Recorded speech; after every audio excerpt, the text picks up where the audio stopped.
think you are? Ooh. Oh, more grandstanding from Tucker? Yes, please. Who do you think you are? You're tweeting out the F word on Easter morning? What? You'll be living in hell. Just watch. Praise be to Allah. Oh. Did he just take... Praise be to Allah. Oh, he's taking the glasses off. Ooh, he's real mad about that one. So obviously you're mocking the religion of Iran. Okay. If you seek a religious war, that's a good idea. But by the way, no decent person mocks other people's religions. You may have a problem with the theology. Presumably you do if it's not your religion, and you can explain what that is. But to mock other people's faith is to mock the idea of faith itself. Wow. And we should never mock that, because at its core is the acknowledgement that we are not in charge of the universe. We did not build it. We won't be here at the end of it. We can destroy life. We cannot create it because we are not God. The message of all faith at the biggest picture level is the message in our Bible, which is you are not God. And only if you think you are do you talk this way. Wow. But it's not just mockery of Islam. And no president should mock Islam. That's not your job. Yeah. This is not a theocracy. We don't go to war with other theocracies to find out which theocracy is more effective. We are not a theocracy. And God willing, we never will be, because theocracies corrupt the religion. No, this is a mockery not just of Islam, it's a mockery of Christianity. Oh.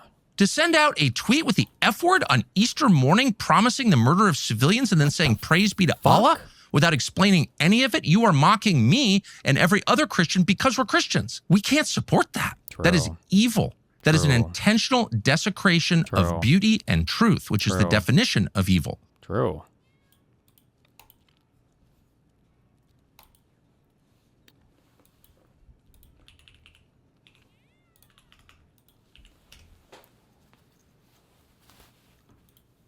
I saw Tucker. I will say the one thing.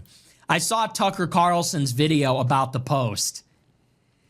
And listen, like, I commend Tucker in a lot of ways, but in other ways, he's totally lost the plot. Uh-oh. So that post from True Social that I just read, Trump does this sarcastic. He says, praise be to Allah, which I think is crass. I don't think that's appropriate. But Tucker says, how dare you mock Islam? How dare you don't mock Islam? And I'm like, whoa. I'm like, whoa. Is that what's wrong with the post? Like, look, you shouldn't be saying the F word threatening to kill civilians on Easter. Enough said. Isn't that enough?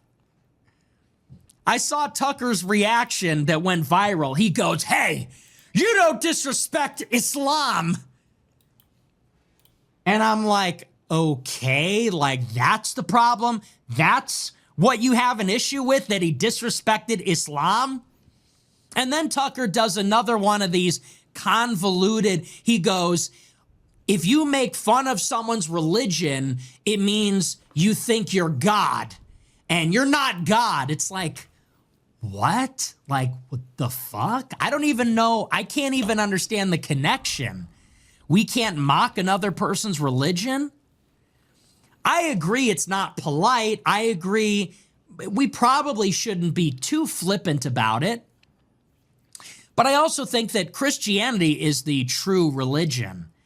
And we should point out the faults in other religions. And I don't think it's necessarily the worst thing all the time to be mocking. I don't think the president should. I don't think the president should on Easter or during a war.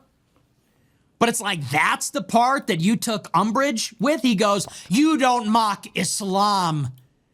We are not a theocracy at war with theocracies. I'm like, what is this guy doing? This is a freestyle. I don't know what direction you're taking this in, pal. So I commend him. It was directionally it was good. But I read the post and I said, you definitely shouldn't be threatening to kill civilians and dropping F-bombs and mocking God, like in general, on Easter.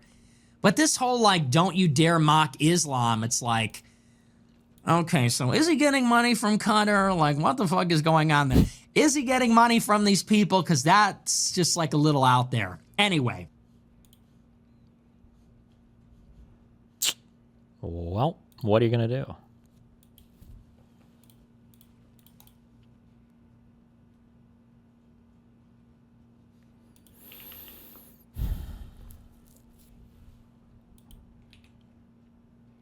Uh-oh. Stop saying taco, guys. Stop this fucking lib shit nonsense. You're implying that Trump is a coward for not committing a genocide. Fucking think about what you're doing for 2 seconds before repeating this Chuck Schumer shite. See, the reason some of you are saying taco is that now you got peace, the nukes aren't flying, and you're safe. You always fucking were. So now it's back to laugh and meme because the slaughter of innocents is nothing to some of you. All you care about is your own anxiety and treat access. I don't know who needs to tell you this, but Trump not nuking a place is good, actually. We'll see what actually comes of this, but stop this fucking reactionary bullshit.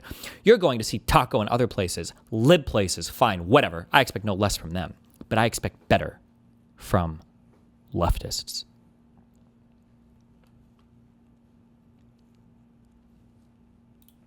I agree so much.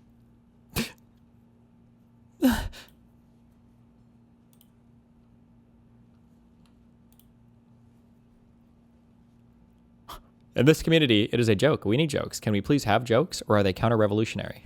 How many layers of irony are we on? We have regular J-Reg watchers here, so I think it's safe to say that we have no way of counting.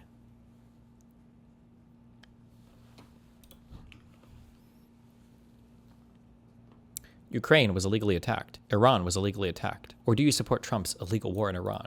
Oh, shit!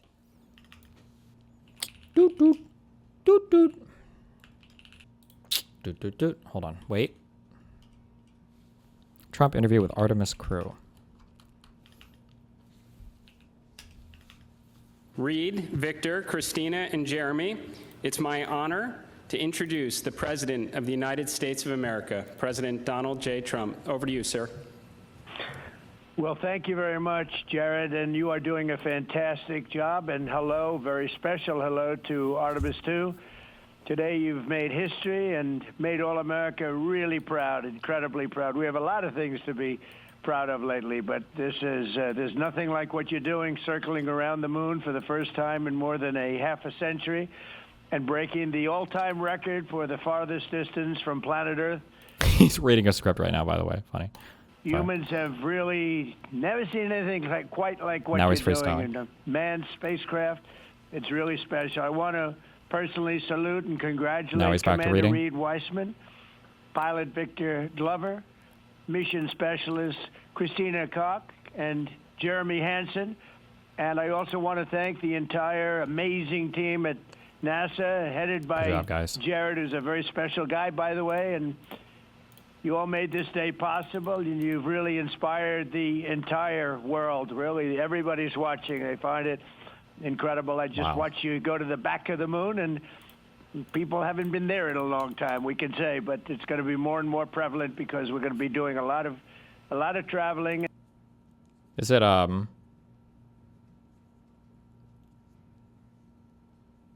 I wrong? I thought that no, there must have been. I thought one of the things with this is that nobody's been there before, or nobody's seen but that can't be the case, is it? I don't remember where I read this. I don't know. And then you're going to ultimately do the whole big trip to Mars, and that's going to be very exciting. So you look at Apollo. Oh, it's how far they've been from Earth. Gotcha. We had no astronaut has been to the moon since the days of Apollo program. The Apollo program was also very special, but that was 50 years ago. And at long last, America is back, and America is back in many ways. We're back, stronger baby. than ever before. We're the hottest country anywhere in the world. The Artemis crew flew in the most powerful rocket NASA has ever made, ever launched, traveled over 250,000 miles, broke the distance record set by the legendary Apollo 13. And America is a frontier nation, and the 4 brave astronauts of Artemis 2 are a modern day, you really are modern day pioneers, all of you. And one of them happens to be a neighbor. You know who that is, right? You have a special person over there, and neighbor, and we like our neighbor. Your mission paves the way for America's return to the lunar surface very soon. We're going all out. We're doing everything we can, and it's headed up by Jared.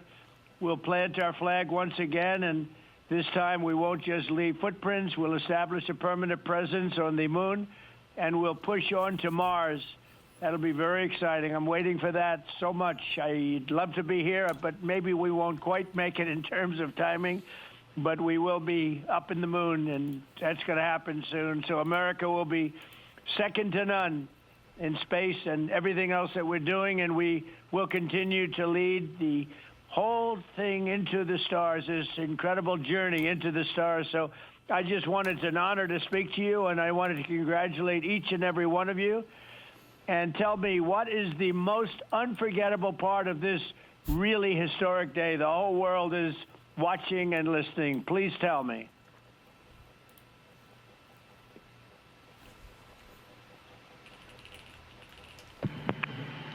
President, this call is certainly special to all of us, and we really have a lot of faith. Wait, what's the latency to the... I have no idea. They're pretty far away, right? That might have been... maybe?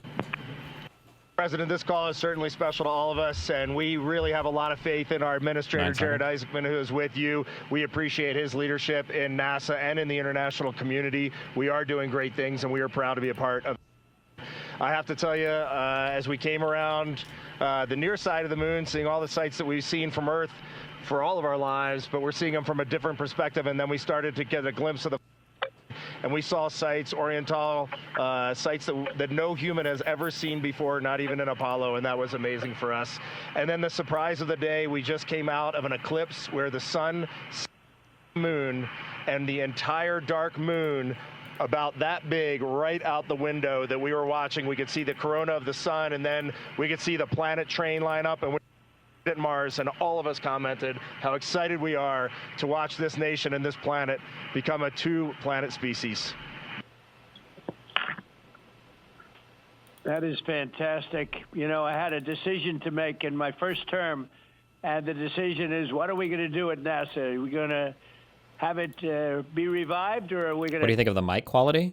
It's funny that you mentioned that. It's actually, they do have to do a lot of work calibrating the voice, because there's a crazy Doppler effect when they're flying away. Like, you know, if somebody's like driving in a car and they shout and they're going really fast, like the sound actually sounds deeper because it's extending the wavelength. When these guys are flying away, imagine how much that's impacting the pitch of the voice. So they have to correct for that when they're doing these long-term communications.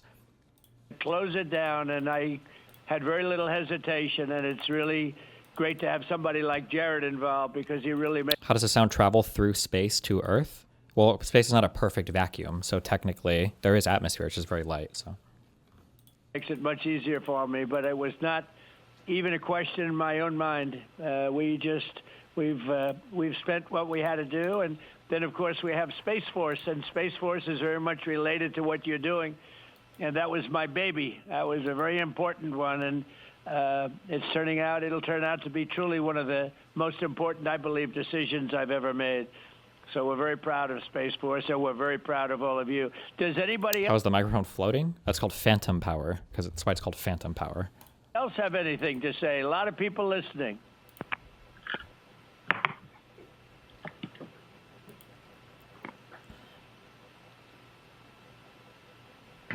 Mr. President, to be here with you speaking about our incredible day today.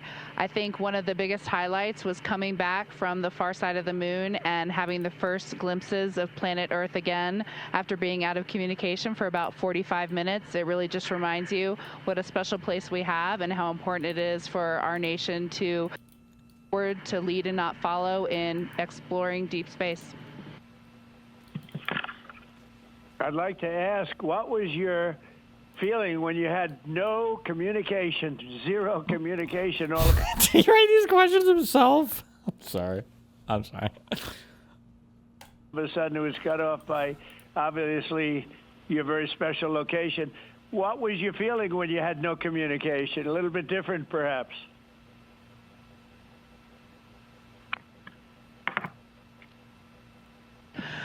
Yes, Mr. President, it was I said a little prayer, but then I had to keep rolling. I was actually recording scientific observations of the far side of the moon. You know, that is actually the time when we were the farthest and the closest to the moon, and so we were really able to make some of our most detailed observations of the far side of the moon up close. And so, actually, wait, that is a good question. Why would there be no communication areas? They can't repoint or redirect some, like, of the higher orbit satellites or whatever to do communication relays? Is that, is it just not worth it because they're not really, like, out of communication range that long, or? They need to be really far away. I wonder how far up.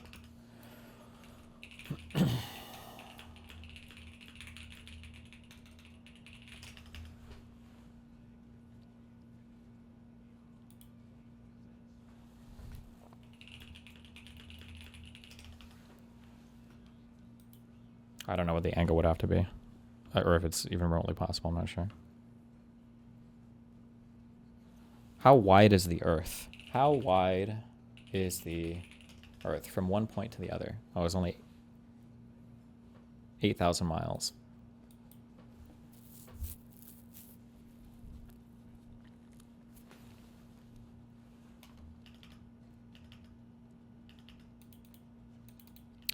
The moon is really far away. Yeah, I don't know how far out a satellite would have to be for them to, on both sides of the Earth, to be able to hit back there. I don't know how far they're going to have to be. we were busy up here working really hard, and I must say it was actually quite nice. Did you see a difference, a big difference between the far side of the moon and the near side of the moon? Was there a difference in feel or difference in look? What did you see?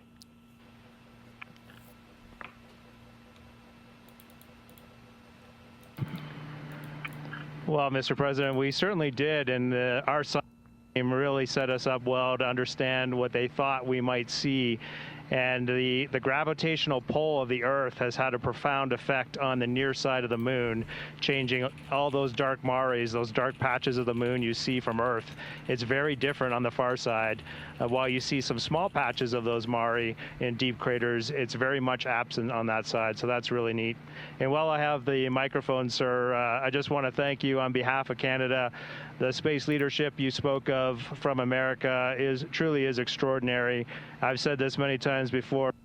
A nation that leads like that and creates and sets big goals for humanity that brings other countries along with it is truly incredible. And I know that's a very intentional, not a necessary decision, intentional decision to lead by example and to allow other countries like Canada to share our gifts and help you achieve these mutually beneficial goals, like establishing a presence on the moon and eventually going to Mars. And Canadians are so proud to be a part of this program. Well, I have to say I spoke to a very special person, Wayne Gretzky, who I think you know, the great one. And I spoke to your Prime Minister and many other friends I have in Canada. They are so proud of you. And you have a lot of courage. I'm not sure if they'd want to do that. I'm not even sure if the great one would want to do that, to be honest with you. But you have a lot of courage doing what you're doing, a lot of bravery and a lot of genius. But they're very, very proud of you.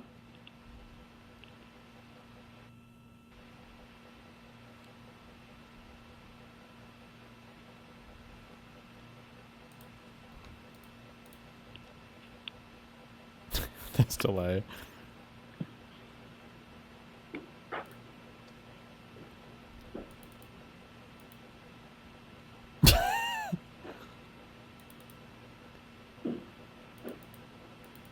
They would need to position a satellite at the Earth, Moon, L2 Lagrange point. China already has one there. I don't even know what that means. Hello? What happened? Uh-oh.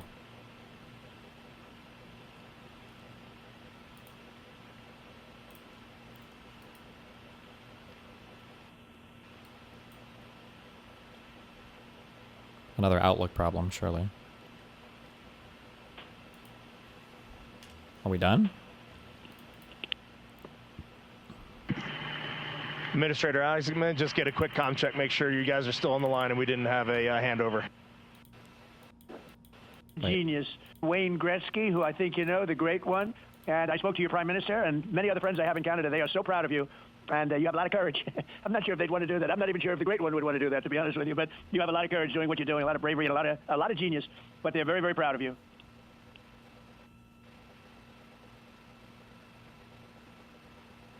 Are they just trolling? Or were they... Or wait, is the mic dead? Because it sounded like one of them, it looked like they were saying thank you or something. But now they're... The garage points are where the gravity between the moon and Earth are equal. There are a few. The James Webb Telescope is at one of them. Oh, Jesus. How close? I feel like you have to be very close to the moon for that, no? What percentage of the way to the moon do you need to be for it to be at that? The mic is pushed to talk? Administrator Isaacman, just get a quick time check, make sure you guys are still on the line and we didn't have a handover. I am. Yes, I am. And integrity, and back over to you, Mr. President.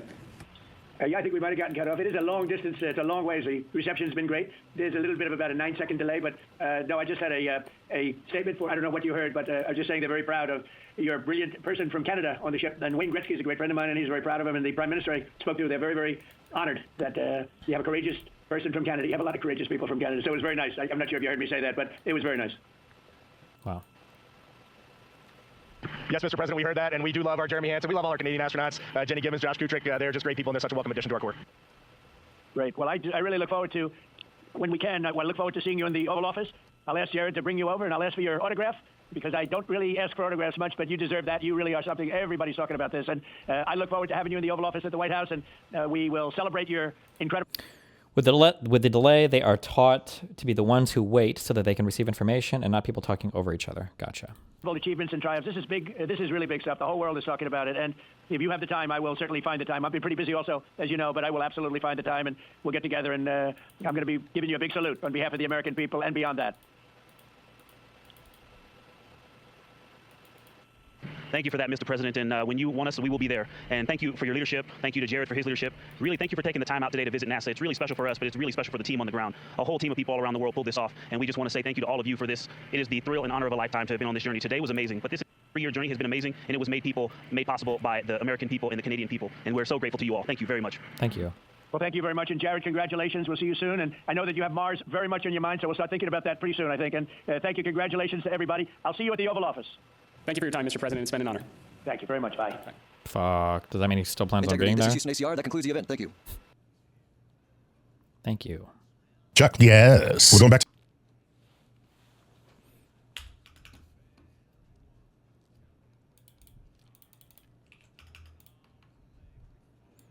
Exclusive. Democratic Representative Summer Lee, Muslim Michigan U.S. Senate candidate Abdul El Sayed, and Hasan Piker caught on camera talking about how they are proud to be one of the few people who refused to condemn the October 7th Hamas terrorist attacks.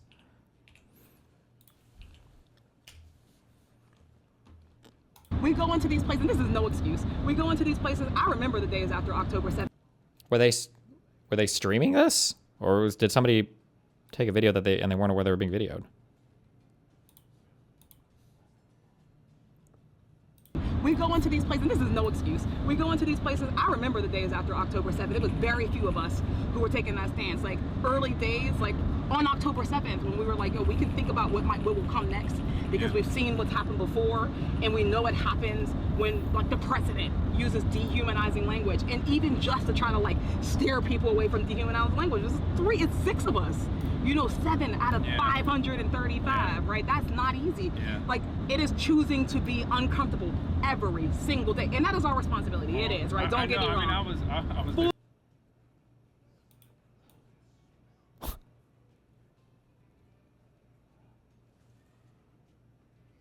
Wait, is that me? A little bit? This guy right here? Kind of, sort of, a little? Am I crazy?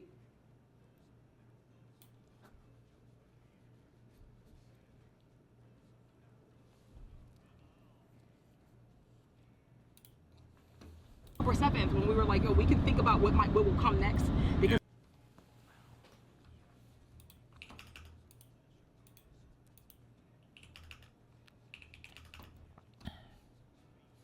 That's why I was so late, guys. Sorry.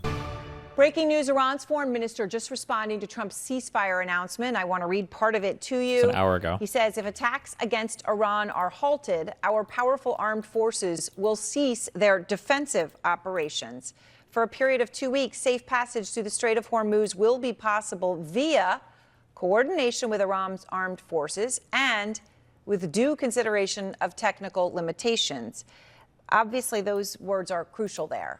And the Supreme National Security Council of Iran has also issued a statement that I have here, and I'll just share you a couple of the important lines here. One of them is that the regulated passage through the Strait of Hormuz under the coordination of the armed forces of Iran, thereby conferring upon Iran a unique economic and geopolitical standing, which sounds like in a translation, Iran saying that they see this as acknowledgement that they control the Strait of Hormuz. Let's go to Zachary Cohen, our national security reporter here. Zachary, what are you learning about this? We're just getting these dual statements, one from Foreign Minister Abbas Araghchi and also from the Supreme National Security Council that I just shared part of. What else stands out to you here? Yeah, Aaron, the piece of this about the Strait of Hormuz really is the most remarkable thing, I think, that jumps out immediately and says Pakistan has submitted the same to the American side. Said plan emphasizes fundamental matters, inter alia, the regulated passage to the Strait of Hormuz under the coordination of the armed forces of Iran, thereby conferring upon Iran a unique economic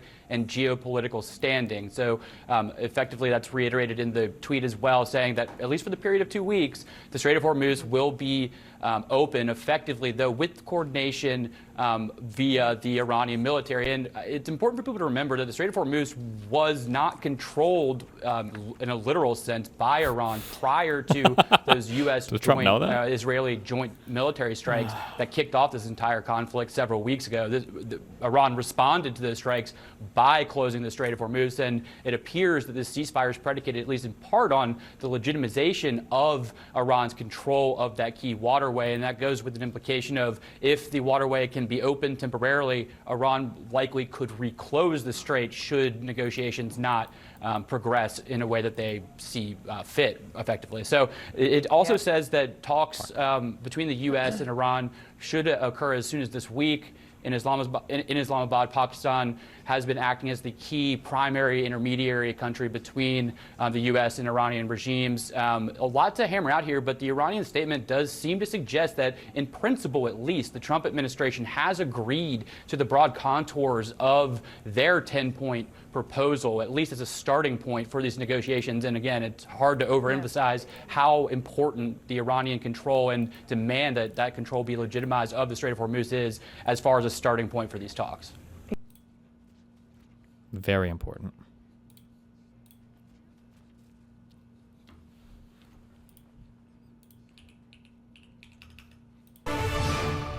What is this? A battle brewing. I'm sorry. I love everything about him.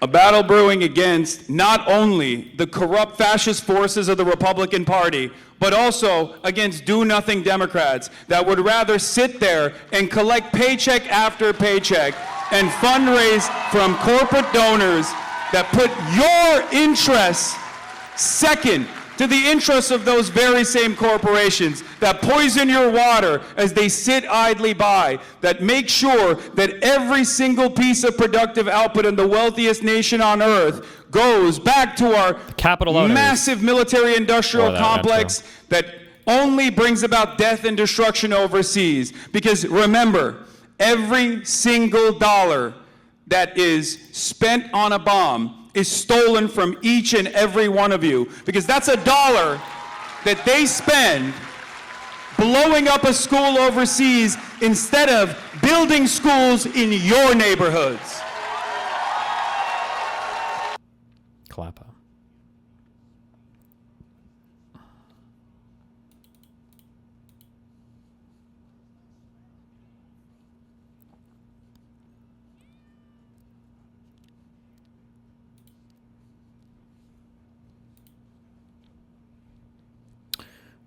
What is this? More Hasan slab.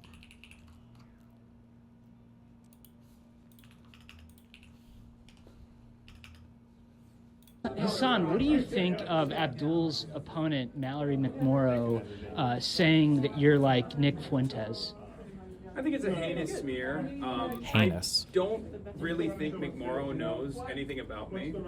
Some of the senators, like Elise Slotkin and Cory Booker, have been even more forthcoming about openly not knowing who I am, claiming that they don't know who I am, and admitting that they're just basically delivering talking points that someone else has given them. I don't fault them for it. They're trying to win a race. It is a heinous smear at the end of the day. And it's one that many of these groups actually apply because they can't have a conversation about Israel's influence over American foreign policy on moral terms. So instead of attacking the message, they attack the messenger. Yeah, what do you think of Alyssa Slotkin joining Bill Maher and saying that that's okay, but not being willing to stream with you? It's crazy. I mean, this double standard is existent in American politics. Islamophobia is oftentimes not considered at all. Bill Oh, he's so Islamophobic. Or, well, actually, that's not what he's about to bring up. Never mind. Maher is not only an Islamophobe, but he's also demonstrated anti-blackness at every turn. But at the end of the day, he is representative of the same forces of politics in this country that are aligned with the establishment goals, and therefore there's never a question about participating on his show.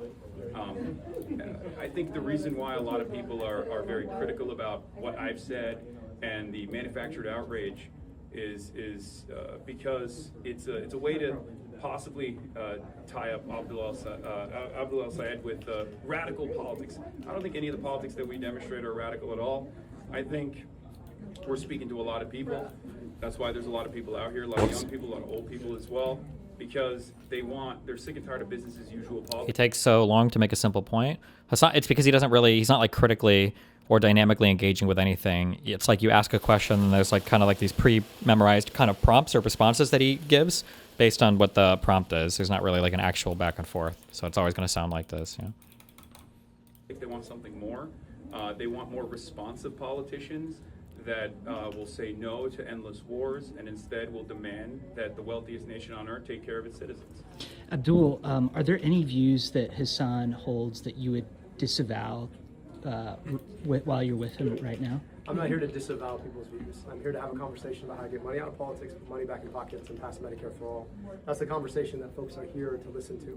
This whole gotcha game, platform policing, cancel culture, I thought we were over it. Who does platform policing and cancel culture stuff? I thought we lived through the whole discourse of should have gone on Rogan. And there's a lot that I would look at what Rogan said that I would disavow. And I'd still go on his show. And so I just think that we need to get over this if we're serious about winning elections. At the end of the day, not everybody reads Politico, as much as I know you wish and I wish that they did. Not everybody watches CNN, not everybody watches MS Now or Fox and Friends, which I did this morning, despite the fact that I disagree with them on, almost everything when it comes to this war and the Trump administration. At the end of the day, though, I'm not policing platforms. I'm going on platforms to have conversations about the kind of politics that we want to build. I think Hasan has built painstakingly a platform for folks who feel like they've been locked out of our politics. It's critical that we share conversations with them. You see the kind of excitement that creates, and that's what we're focused on right now. But do you concede there's a difference between campaigning with him and going on his Twitch stream? True. I think that's a very old-fashioned question. It's not an old-fashioned. Oh, see, they need the language. My 4 conversation buckets. They need the... Frankly, I think at the end of the day, like we streamed on the way here, so I was on the stream. We're going to be streaming the entire conversation, and I think the question of, again, you cannot engage with somebody's platform because you might disagree with some of the things that they said.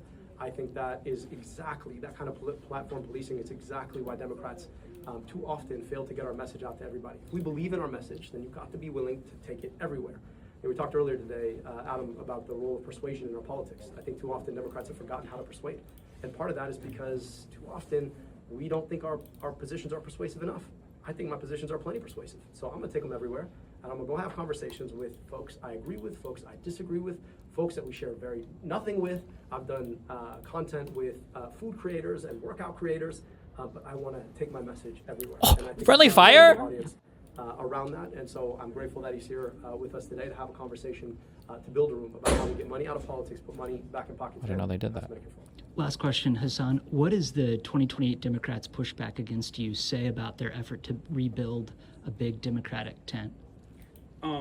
I feel like there are a lot of people that are worried that this primary cycle is going to reshape the future of the Democratic Party with a vision that puts people first as opposed to corporate entities and foreign countries' interests first.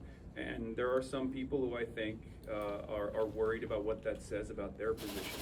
We saw with Zoran Mondani's victory and the response that some in the establishment of the Democratic Party and the forces that they aligned with within the Republican Party, how many hurdles they set up in front of him. And I don't think it was because they were worried that Zoran was going to be unsuccessful. I think they were worried that he would become successful. And we've seen that already. His popularity has grown throughout time because he's demonstrating competent governance and showing the entire country as a national figure that you can really dial in and work for your constituents, the people that elected you, without compromising on your values. And that causes a little bit of tension with politicians that unfortunately don't want to do that. They want to sit around, collect paychecks, get unlimited corporate lobbying money. They want lobbyists to write their legislation for them, and they're calcified in their ways, and they're worried that this would actually cause them to maybe do their job for once. True. But that's precisely Fucking Dems. the enmity and anger and resentment that I've seen when I go out to places like Minneapolis, when I go out to No Kings protests. Not only are my fans there, not only are people in my demographic are there, people under the age of 35 that say we want more from the Democrats. We want them to actively fight back against the Trump administration. We want to re-examine our relationship with Israel. There are a lot of older people there as well, wealthy, educated, white women that are over the age of 65 that share that exact same resentment. White women? These people are not there because they've watched. Why did he call it that demographic? What? Okay. White women that are over the age of 65 that share that exact same resentment. And these people are not there because they've watched my content. They didn't arrive at these conclusions because, they're watching me on Twitch for 8 hours a day. They arrived at those conclusions because the contradictions are worsening, and it's becoming undeniable that a change, a real significant seismic change, is a necessity, so that we can combat the forces of fascism in this country and move America in a positive trajectory for once, because our downfall is imminent, really. I think a lot of people are worried. They want to continue doing business as usual politics, and that's the reason why they're reacting the way that they are. True.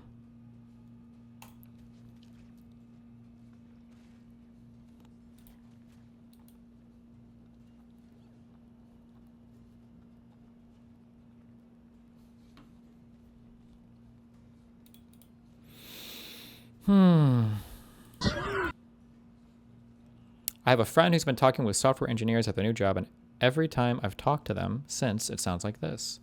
Yeah, blow me down, kill me. Type of shit I love. I live for this type of shit, blow me the fuck down. Come on, I know somebody got a gun, kill me. Shit. Okay.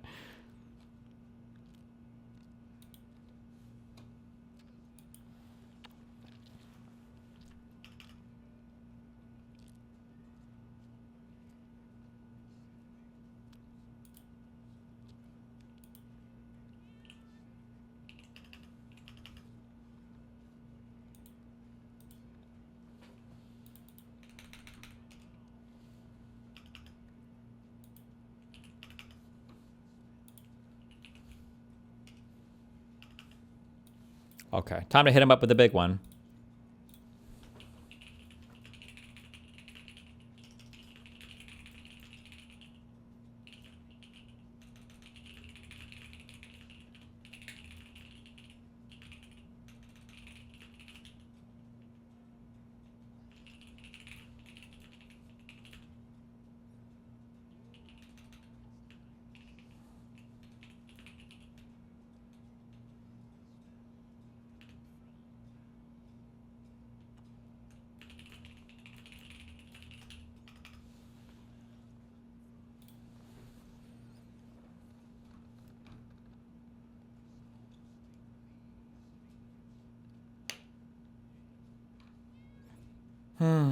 Brian Shapiro debating on modern day debate.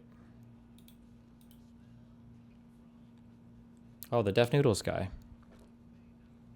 By the way, you mentioned Epstein. Let's talk Are you going to try a relative pitch interval quiz? If there's a daily on it, I'll do it. about that. So I don't know if you're aware of this. No. Answer your own question. Why did she flub it? Because you asked a question, you didn't answer it. You pivoted to something else. Sure. The reason why she go ahead and hey, that's me. It's not step down sooner, but that's not what this debate is about. And I can get terms with having Dennis just said, and I'll start by saying this.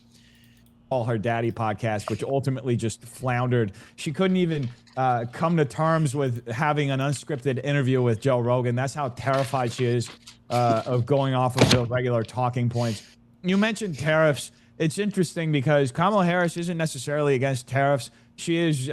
She's against the tariffs in the sense of imposing our commercial, negotiations on. Who's breathing? Hello? Is somebody dying?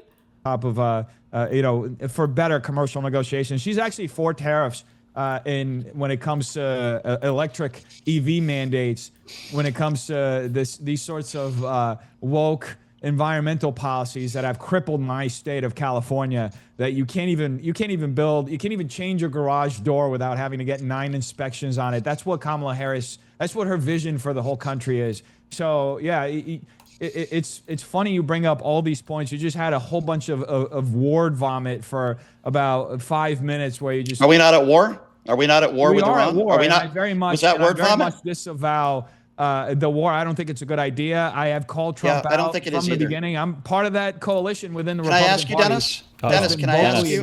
Dennis.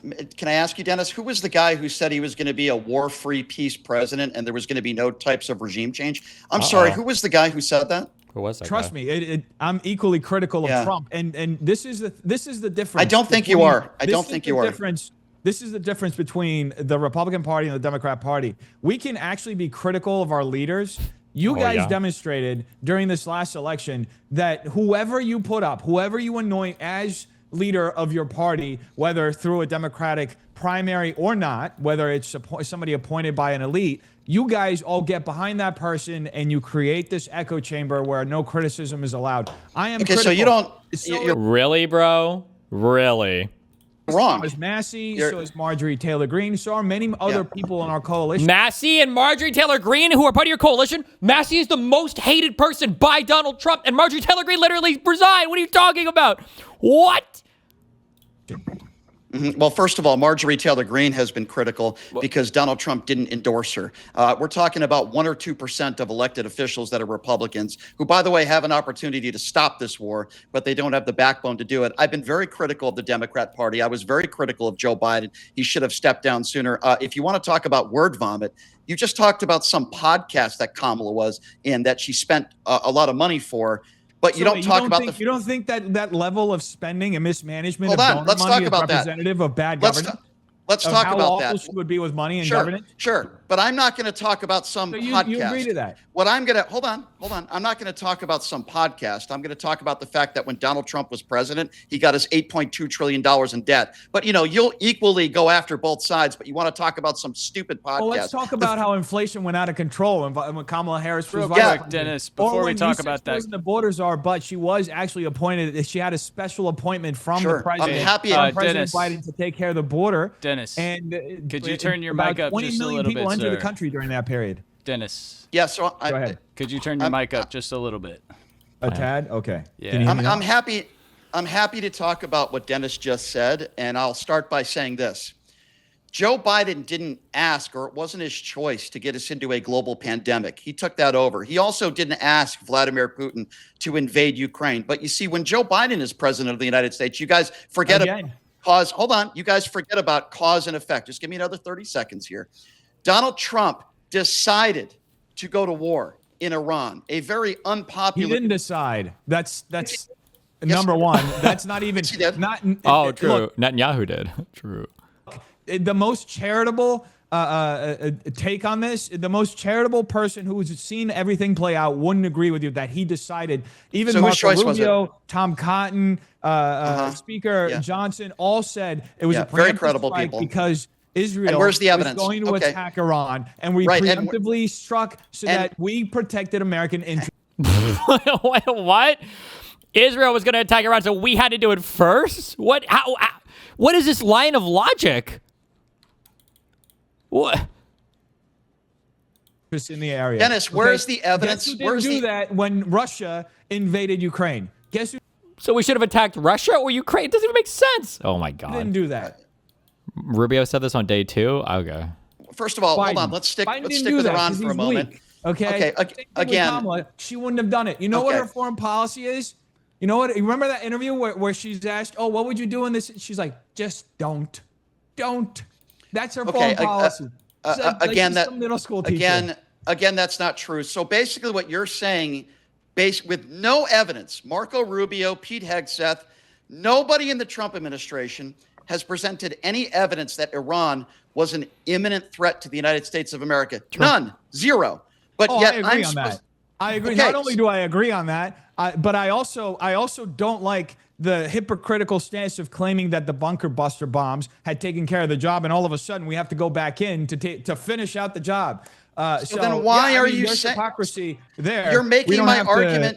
You're making my argument for me. Then it was Donald Trump's choice. For you. I'm yes, not you are. Being partisan, and I'm recognizing the truth of the situation. This is the problem with Democrats and people. This is why you are sitting here. And this is really the Merck's Law thing. I think I've heard that before, and I have talked about this before, but I need to focus on this more. One of the biggest Merck's Law is like the biggest failing in American politics is seeing the Democrats as having the ultimate agency and Republicans as having no agency. Listen to how far out of the way we're going here to explain why Trump had to attack Iran. Like it's all responsive to everything. Like Israel was going to attack first. I'm sorry, Trump can't tell them to fuck off? What is all this rhetoric I've heard about Trump being unpredictable and terrifying to deal with because he's just such a crazy madman that he can bully around the entire rest of the world? Okay, then he has no control whatsoever on the countries that are supposed to be closest to us? What? Disingenuously arguing in favor of one of the worst leaders in the history of this country, Kamala Harris, because you guys are so partisan. You'll say, "No, I take criticism." Okay, so hold on. We got to back up. In line, and you're defending the person that the talk about the projection there, falling in line. My God.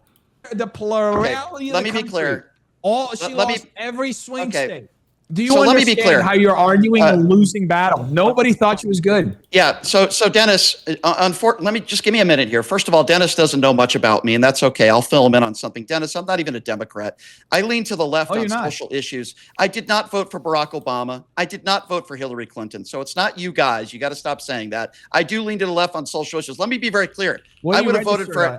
I'm a registered independent. I would have voted for a ham sandwich under Donald Trump rather than Donald Trump. Do you want to know why? Here's a fun fact. I'll tell you why. Well, here's a fun fact. I was an independent too. It'll add to your thing. I'm running for office in California as a Republican. I know you are. But I rejected the endorsement of my party, but I have received an endorsement from the American Independent Party. Wow. So okay, good. So first of all, the reason why I'm saying Kamala would have been a better president, I never said Kamala was perfect or she would have been great. But here's something I will tell you. Kamala Harris is not a liable sexual abuser. She's not a 34-count felon. She's not involved in a billions and billions of dollar crypto scheme scandal. She's even worse. She's the kind of person that will arrest a mother Hold on. Okay. taking care of a insane. child You gotta let me for finish. having cancer. Dennis, okay. That's the kind Dennis, Kamala did that? She arrested a mother just because that mother was taking care of a child that had cancer? That's pretty horrible. Jesus. For truancy. Dennis, if you really want to... Even worse.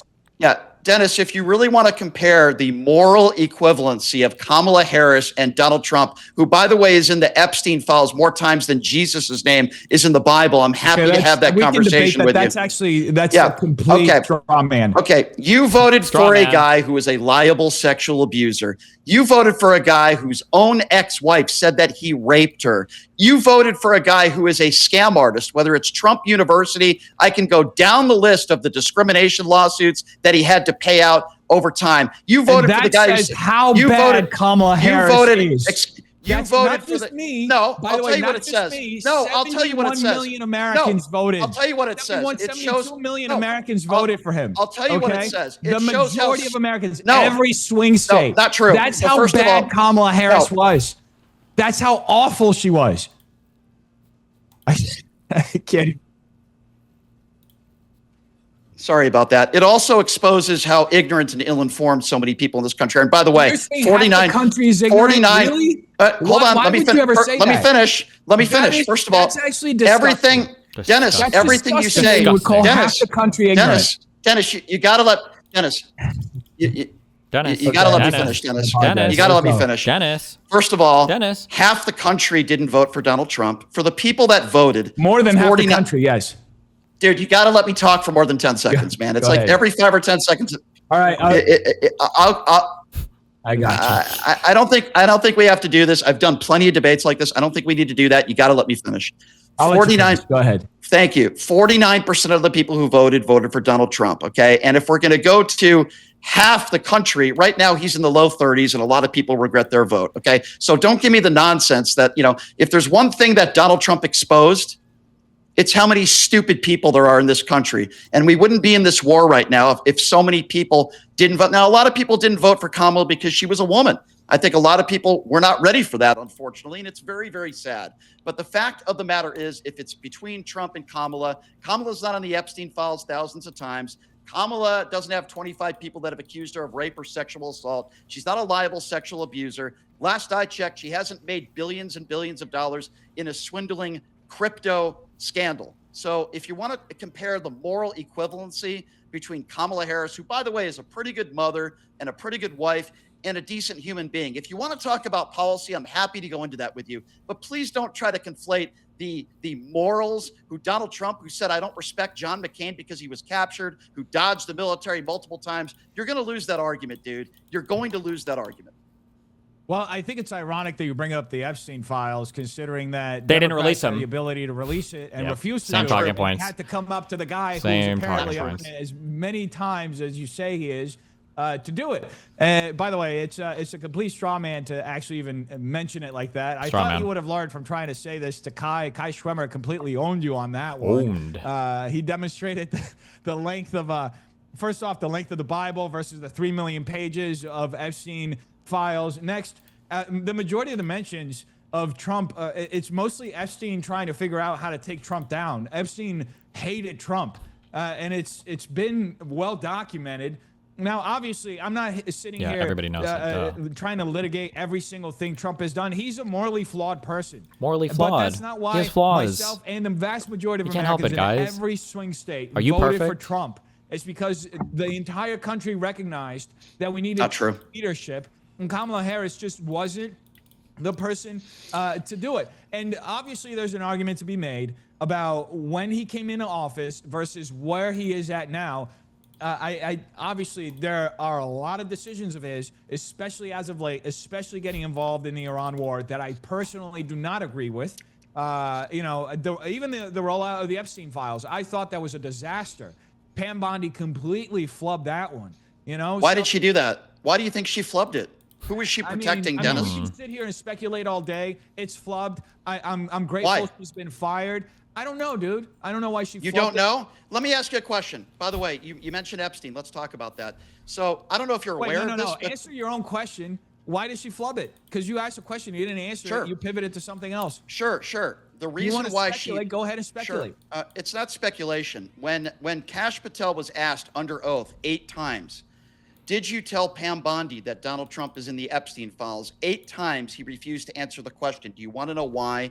Because they all knew he was all over the Epstein files. It's why millions of files have still not been released. It's why so many files have been redacted that we know have Donald Trump's name in it. And going back to Ghislaine Maxwell. And that's absolutely disgraceful. It really is. Thank you. I'm glad we agree on that. Let's talk about Ghislaine. Oh my God, the volume. Guys. You need to go up more? How is it that modern day debate has been doing this for like fucking 5 years? They still haven't figured out like the basics of like Zoom. Guys, come on, James. I know Mike is talking to I'm all maxed out here, so you guys let me know if you need me to go up more. You're being. It's George Soros. They're silencing you. It's George Soros. They're silencing me. Oh, no. So Ghislaine Maxwell, let's talk about her for a moment because you mentioned the Joe Biden administration. Are you aware that Maxwell was not only under investigation during the Biden administration, but those files were sealed up during the trial and after the trial when, in fact, she was appealing? Now, listen, if there's any president that could have released the files and didn't, I think that's wrong. But I can tell you one thing. Somebody who's not in those files, since we're talking about Kamala Harris, she's not in the Epstein files and she wasn't partying with Jeffrey Epstein and she wasn't Jeffrey Epstein's best friend. That's the bottom line here. So here's what we have. We have a war that we both agree on. Shouldn't be happening, and I'm glad we agree on that. we have a situation where so many MAGA supporters were almost excited, maybe there's a better word to describe it, of these binders and these morons that were outside in D.C. with these binders. Phase 1, Phase 2 never came. We were told that Donald Trump only hires the best people. Kristi Noem was an absolute disaster. Pam Bondi was an absolute disaster. Look, here's the thing. We can agree on a lot of these things. I think that you'll find that there are a lot of people in the MAGA movement that are very unhappy with the direction that Trump is taking. Kristi Noem was an absolute disaster. Look, the fact that she spent $1 million on a single photo shoot, and it was mostly advertisements. I mean, I was just at the airport the other day flying back from Dallas, and I saw the ads. It's almost like a joke. Like, look, Republicans are on the same side as you on this. We want an effective country. We want an effective executive. And you think? Look, and you think Mark Wayne Mullen? I do hope the Democrats take some level of accountability for their sanctuary laws, which is something that Kamala Harris supported. Which is, you allow 20-something million people into the country in just a couple of years, and then all of a sudden you do everything you can to obstruct the illegal immigration enforcement inside the country. You go as far as Tim Walz and Jacob Frey, Mayor Frey out of Minnesota, and you're refusing to cooperate with the federal government, which is ultimately what the goal of sanctuary laws are. And that's something that Kamala Harris supported. So if she had actually been president, we would have seen it go from 20 million illegal aliens to over 50 just million. Years to possibly even more. Who knows how many would have entered the country by 500 now. million. I'm happy to talk to you about that. Our social safety net, everything about the country would have just completely collapsed.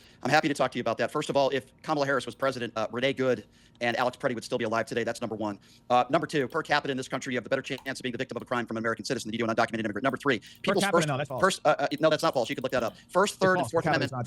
First, third, and Fourth Amendment rights being taken away from American citizens. It's why Bovino just retired. It's why they had to go in there and call off the troops, for lack of a better term. People were being barged into their homes without a warrant. It has been seen on video. So this is the immigration issue is an issue that we've had in this country for a very, very long time. But I'll tell you one thing. And it's been exacerbated by people like Hasan. Okay, well, I would also bring up George W. Bush, and I go back to the vice presidency again because you keep failing to understand the basics of this, which is the vice president is not a policymaker. If you want to blame Joe Biden, and say so this is what you're ignoring. Yes, the vice president is not a policymaker. They're the tie-breaking vote on the Senate, but they can have special appointments from the president, which is something you're refusing to acknowledge. This is on the record. She received a special appointment by President Biden, to oversee the border. All she can do when they say like borders are, well, I'm pretty sure all you can do is like go talk to people or whatever, but you still have to go back to the White House and ask them for resources or things. It's not like they get any special like non-congressionally appointed or non-constitutionally appointed powers to do things, right? Had an insanely out-of-control border crisis. I'm sure you remember this when Greg Abbott tried to shut down the Texas border and Joe Biden sent in the trucks to open up the border again, okay? He had Kamala Harris as one of the people on a special appointment taking care of the border. So to ignore that is to almost, it makes your point null. So I disagree with you. First of all, I'll mention again, Mayorkas was the Georgia special elections. Look at the votes. Oh, I have to kill these stupid graves. Fuck. Georgie's 14th congressional district special runoff election results.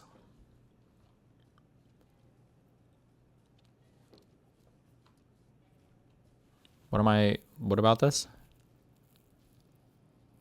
It looks like Clay Fuller, a Republican, is going to win.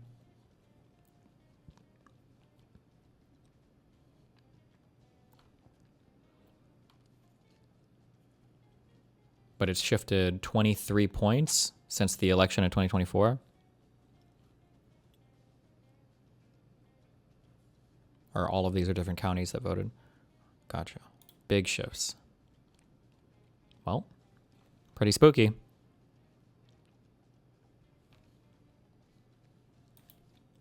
The borders are number one. Number two, I've criticized the Biden administration. I don't think they did a good job at immigration enforcement and the border. But I would also say Donald Trump has done just as bad a job at enforcing it. You have ICE agents who have 47 days of training. What happened in Minneapolis is a travesty. You have a bunch of people that are unqualified, that are not prepared for the job, and it's why Bovino has just retired. He retired as a disgrace. So we can talk about ICE and we can talk about the lack of or the job that they have done. And then after Renee Good is shot and, in my opinion, murdered, there's no full-on investigation, and Jonathan Ross is now a millionaire because a bunch of right-wing MAGA buffoons sent him a bunch of money with no full investigation into what happened. And the Alex Preddy shooting, absolutely unjustified as well. Listen, I want, just like most people in this country want, if you're a violent criminal or even a felon and you're undocumented, I believe you should be deported. But there are people in this country 10, 20, 30, 40 years that have families here, and there has to be an easier pathway to citizenship. There's one party that makes it more difficult, and that's the Republican Party. People 10, 15 years to become legalized citizens. Guess what? That needs to change. And I always hear from Republicans, we want you coming in this country. We just want you to come in the right way. Okay, then why don't you make it a little bit easier? I want everybody to be vetted. I have no problem with that. But it shouldn't take 10 or 15 years for people to become naturalized citizens. Oh, yeah, by the way, I would assume, Dennis, you care about our Constitution. Then why don't you call out the Trump administration for breaking the law and deporting people that are from Mexico, that are filing the correct paperwork, that are seeking asylum, and the Trump administration, they're literally deporting those people. It's against the law. Here's the thing. Call that out. I think it's, you're talking about the Republican Party being, you're ignoring the history of this country. I mean, I don't agree with this, but Founded on immigrants? Ronald Reagan did mass amnesty. Millions of people were immediately, fast forwarded. So you're just being either completely. I'm talking about right now. History. I'm talking about right now. Let me finish my point. The best Democrats could ever do was DACA, which was just a temporary Band-Aid, which still hasn't really solved the situation for the folks that are in that gray zone area. So, I mean, it's just historically your point is just ignorant. Outside of that, I think I think it's important. Like, hasn't Trump shit on Reagan multiple times? Like, why are they even bringing this up now? What?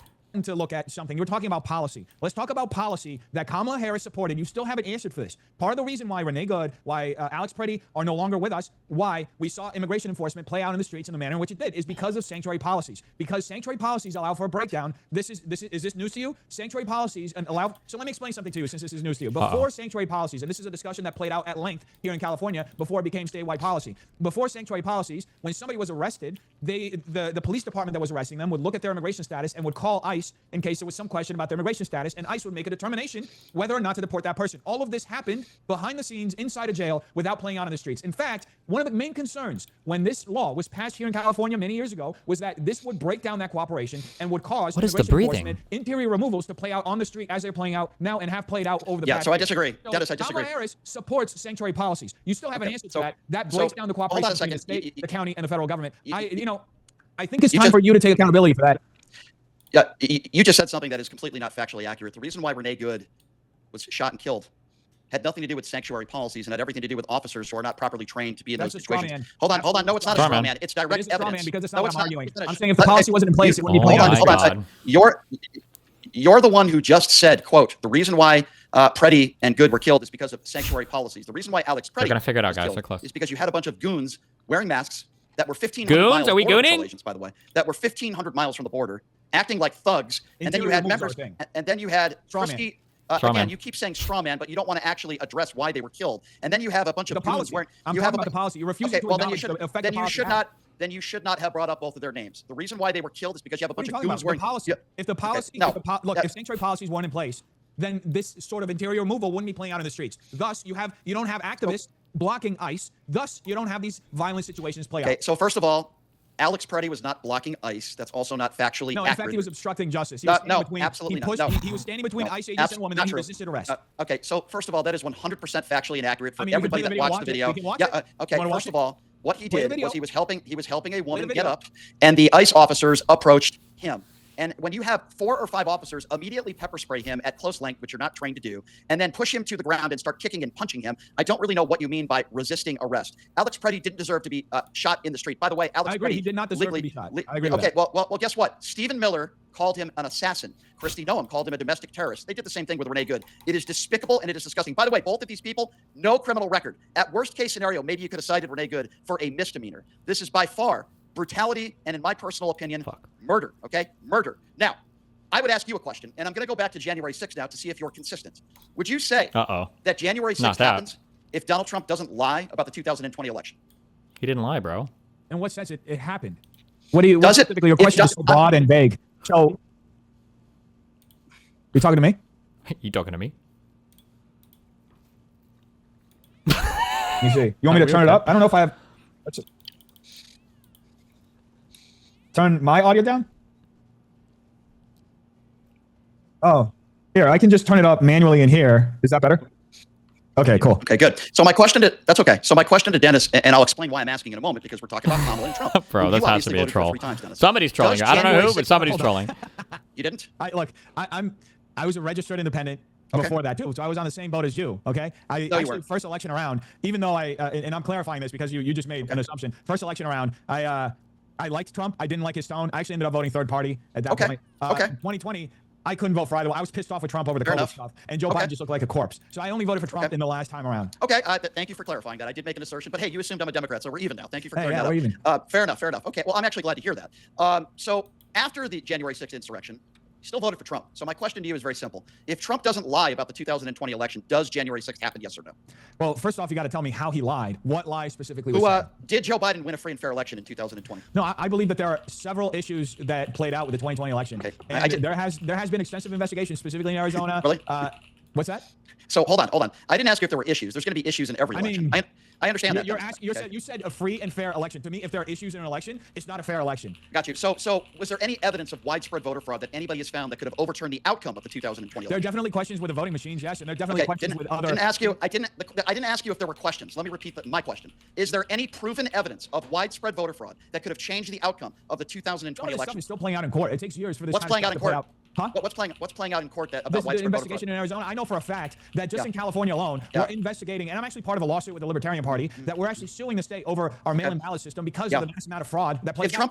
If Trump actively playing out beyond 2020 just raised a lot of questions for a lot of people. Dennis, if Trump won Arizona, does he win the election? I don't remember specifically how the answer is no. The answer is no. So let me ask the same question again. Even if he wins Arizona, which by the way has not been proven in a court of law, is there evidence right now of widespread voter fraud that could have changed the outcome of the election? It's a very simple question that you're not answering. Well, I just explained it to you. No, I'm giving you Arizona. By the way, you're conceding Arizona. Okay. Well, there is enough evidence of voter fraud in elections in general. Okay, for there to be questions about every election. Dennis, from 2020 is just one example. It was just the one at scale that we saw it play out at a huge scale. I mean, like I said, there are lawsuits right now in California over mail-in ballot. There was a case a few months ago of a woman who registered her golden retriever, and her golden retriever voted twice. Yes. Yeah, right. Okay, so Dennis, the earth is not flat, and there's no evidence of widespread voter fraud that the election was stolen. And the reason why, which I'm amazed that you can't admit, even if Donald Trump won Arizona, he still loses the election. And the reason why I'm bringing this up is because Donald Trump had 61 chances in a courtroom. By the way, Joe Biden was more popular than Barack Obama. Okay, so first of all, it's not what I believe. It's facts versus fiction. Okay. We were in a. I'm answering your question. I'll answer your question. I'll answer your question. So you actually believe that it is possible. So here's the thing. You're advocating for Okay, if the volume changes one more time, I'll exit out. I don't understand what is happening. I don't know what the host is doing here. This is so ridiculous. Electoral system. Dumb statement. Just because a fact hasn't been properly questioned yet or gone through an investigative process yet, that all of a sudden that means that it's 100% true that there was no fraud. Okay, we're good. I don't understand how this is so hard. This is epic troll though. Epic.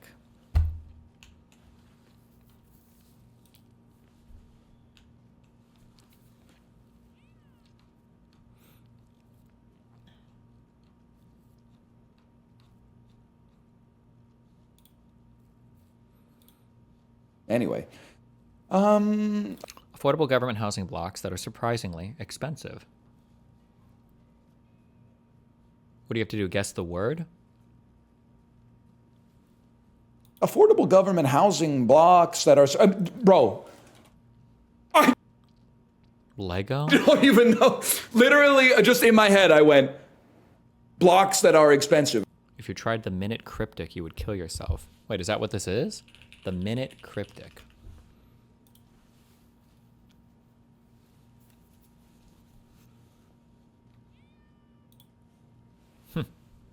Lego. Got it. Get fucked.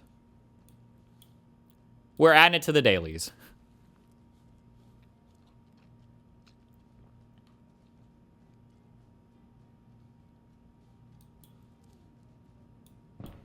I don't really want to like...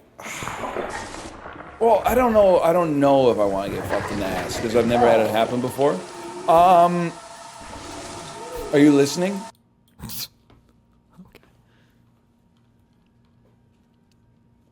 Oh no! Oh.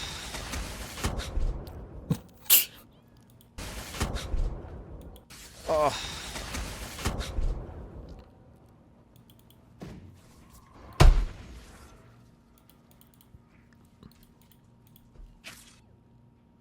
Rip. He died to detonates. As well. Can you take submarine into deep sea? I mean, before deep sea. Yeah, your map looks like a big old wiener. No, it doesn't. Okay, come on, motherfucker.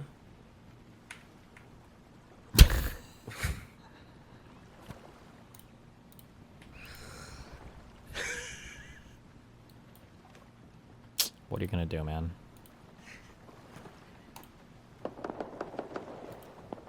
Did you wiener yourself, bro? Asman slop. Thank God.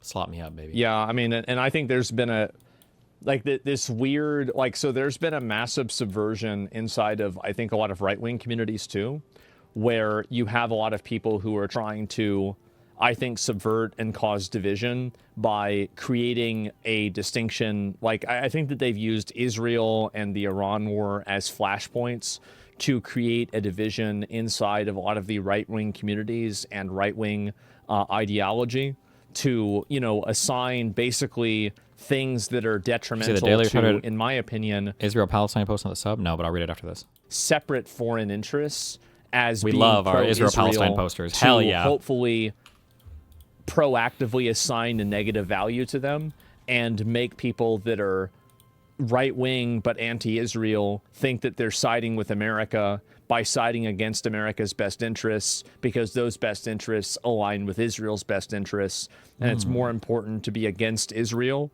than to be for America. And I think that that subversion has hurt the right-wing movement. I think that it's damaged Trump's presidency. I think it's Trump's fault, by the way, that this happened with the Epstein files. It's completely his fault.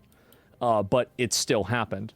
And I think that he's walked into that. And people like Tucker Carlson, Candace Owens, and, you know, even Ian Carroll and Nick Fuentes, like if you had an aligned, united front around focusing on big issues, like how bad the Democrats are, illegal aliens, getting rid of their citizenship, taking citizenship away from people that had it for, you know, kids that were born here, getting rid of the anchor babies, denaturalizing anchor babies. That's the kind of narrative that you should be pushing right now if you're a conservative. If you want to conserve or preserve the identity of America, if you want to preserve the, you know, continuation of, you know, these different social systems, that should be the main thing that you're focused on. You know, lowering H-1B visas, which, to be fair, they did that. Marco Rubio would be deported. Well, I mean, you wouldn't do it for everybody. You'd just do it for a lot of people. You don't have to do it to everybody. And so Alliance... That H-1B visa thing ended up being a fucking disaster, by the way. It ended up being a fucking disaster. We got less qualified people coming into the country, and even though they like 10x'd the cost or whatever, because there were so many fewer coming in, we didn't even make more money off the H-1B visa. So we lost money on it, and we lost labor and talent on it. But good memes. Well, I think that Alliance does matter. It does.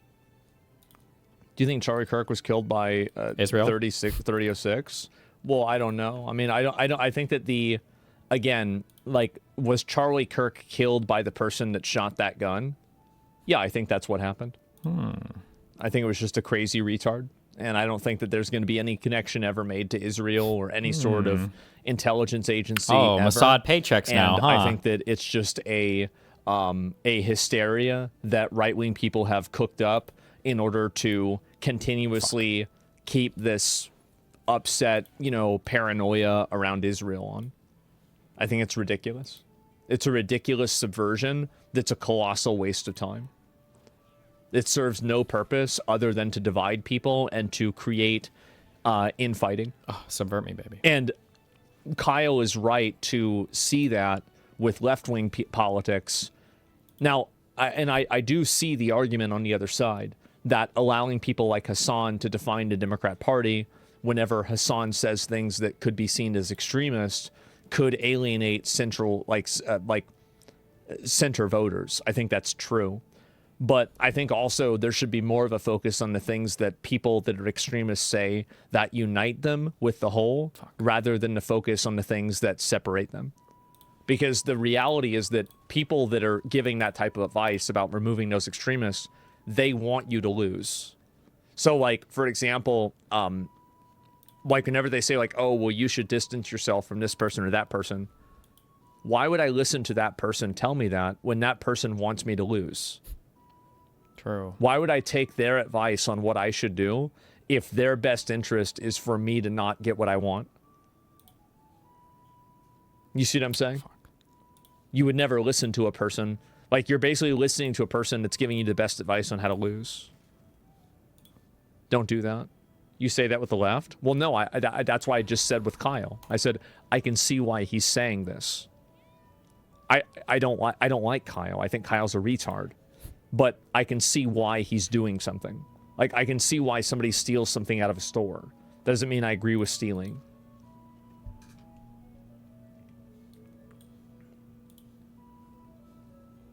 Don't ask a fish how to catch fish. Yeah. And never listen to the other. Don't ask a fish how to catch fish. I like that. That's good.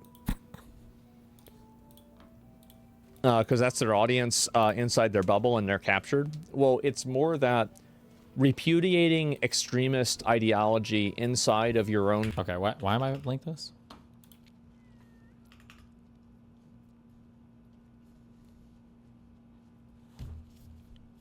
Aren't most fish caught by fish? Actually, true, I guess.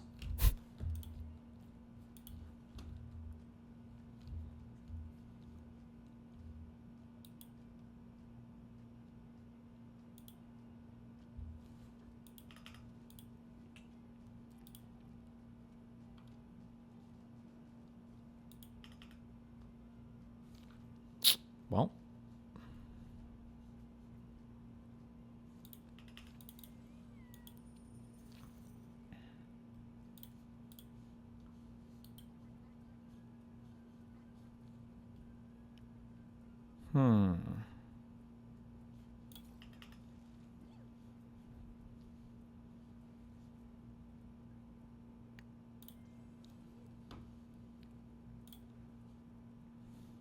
Okay.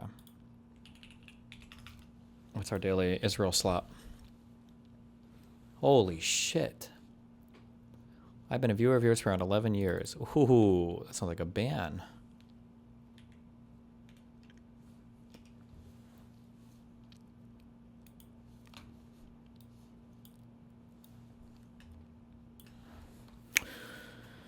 I have been a viewer of yours for around 11 years, coincidentally the length of my marriage, much to my wife's annoyance. Your stream is the soundtrack of my life when I am not working. I agree with you on most political issues, but diverge strongly on two. Your dogshit food takes, which are a crime, and your general posture on Israel-Palestine. I am not here to rehash the arguments of the other poster, scold you, ask you to feel a particular way, or condemn a particular place, but I'm here to ask you for moral clarity. I have some sympathy for the difficulty of your position. I spent 6 months volunteering in the occupied West Bank over 2 separate trips. I was based in Nablus, and I saw just enough to know the conflict does not simplify on contact. When you went to Israel, I was optimistic, and credit where it is due. Actually going somewhere is a radical act in a media landscape full of people who have very strong feelings about conflicts. They have observed exclusively through Twitter. You're another guy, you got on a plane, you talked to people with respect, but something strange happened on that trip, or maybe afterwards. The more you learned about the history, the mechanics, the contested narratives, the more detached and black-pilled you seemed to grow. The knowledge accumulated, but it felt like the empathy was left behind.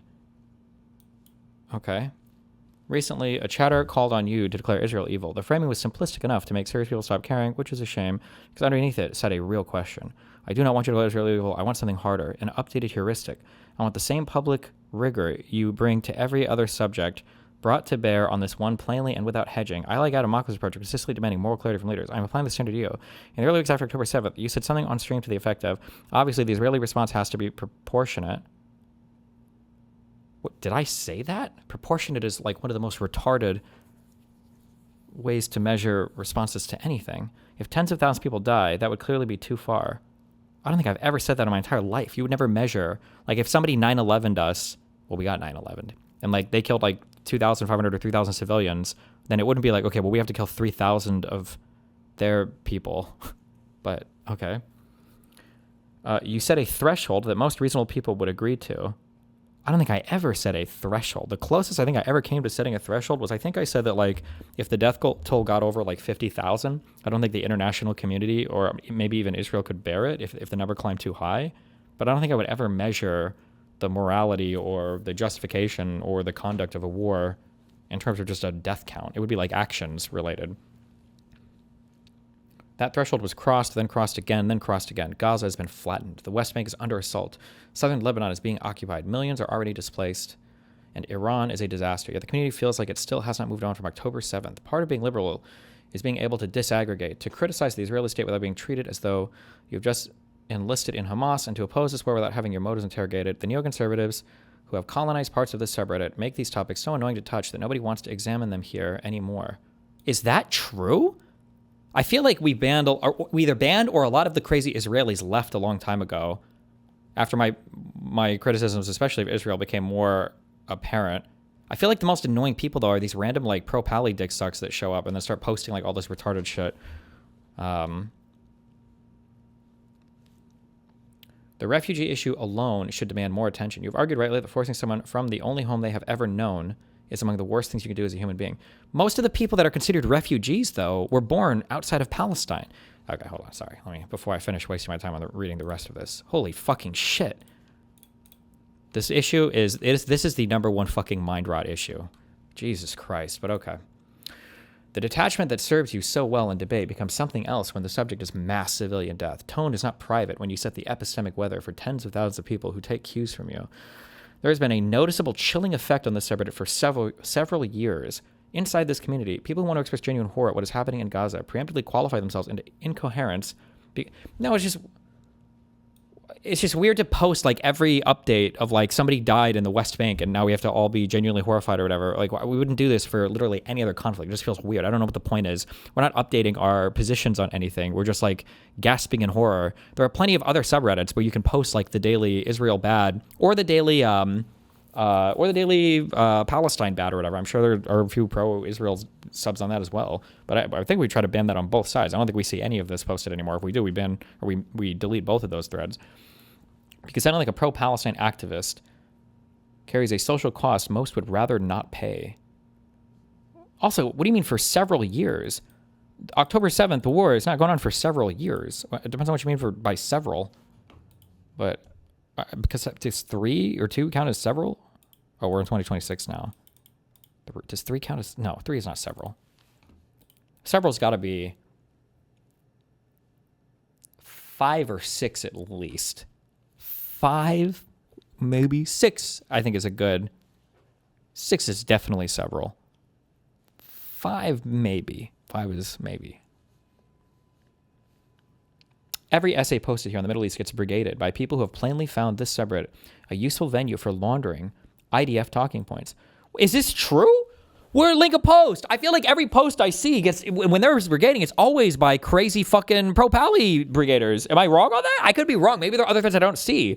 I'm pretty sure the last one that got played was most of the people were, I feel like the people I was banning, were they? No, I think in the last one, actually, they might have been downvoted. Maybe? I don't remember. Link it to me. We can go check.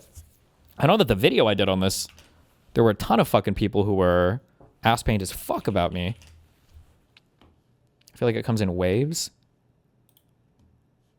Oh, maybe. It might depend on like the hour or the day or what just recently happened or whatever.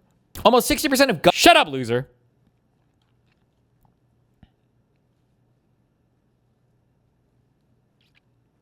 Destiny do things that he criticized Jordan Peterson for in order to not criticize Israel.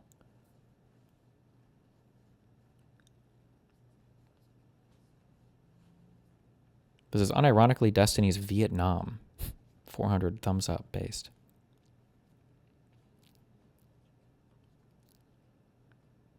I just think you're extremely generous with Israel. 684 upvotes based.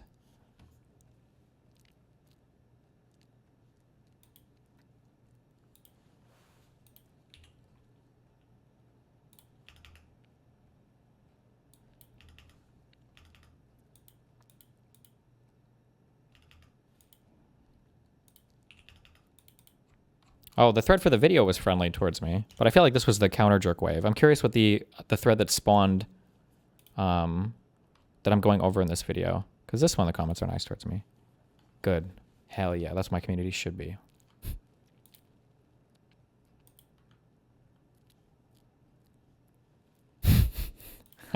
Okay.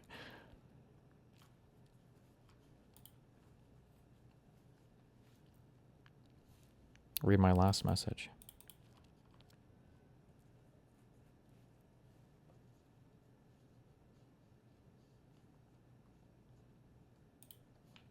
Okay.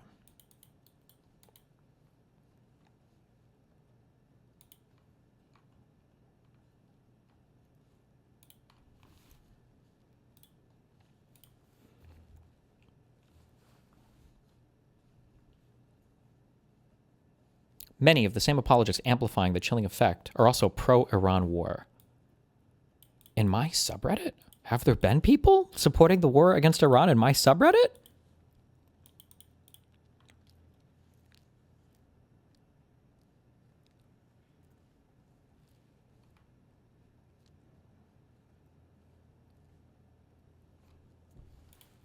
Mr. Mooten?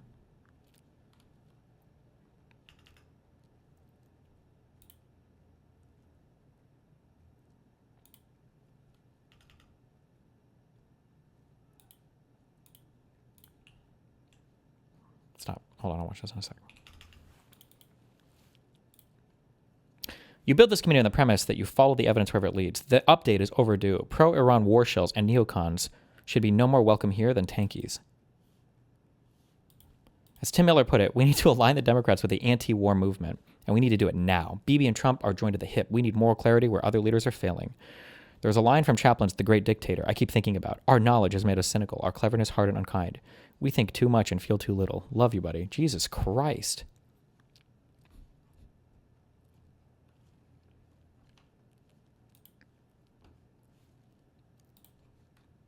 Jesus.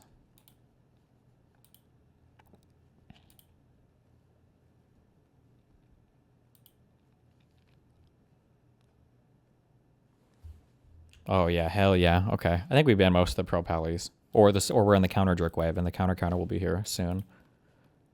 I think some would like a stronger, updated tone and stance regarding Israel, because this is not what you want. What you want me to say is we should completely and totally cut ties with Israel, no matter what. It's over. We need to completely, totally leave the whole Middle East. We need to be gone. That's what you're looking for. There's probably a point where I would feel that way, but that point is just going to be so far down the road that I'm like, I don't even think I was in favor of cutting Russia's access off from SWIFT. I would have to go back and watch a video at the time, because I'm not sure if threatening like international financial systems like that is worth it, even if it meant cutting Russia out of payments. I would have to go back and look and see what I said, but my gut is that that's what I would have said at the time. You were very apprehensive to it? Yeah, because it looked like the entire world might abandon that system. One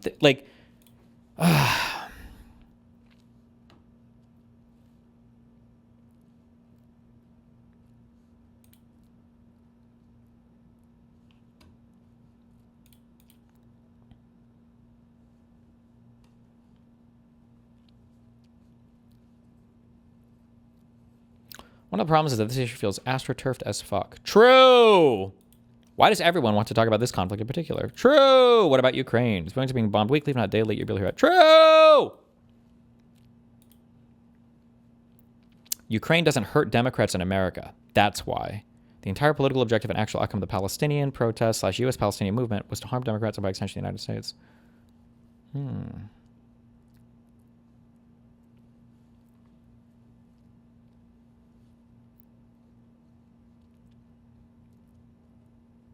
I think we barely hear about it because it's much more black and white. This is partially true.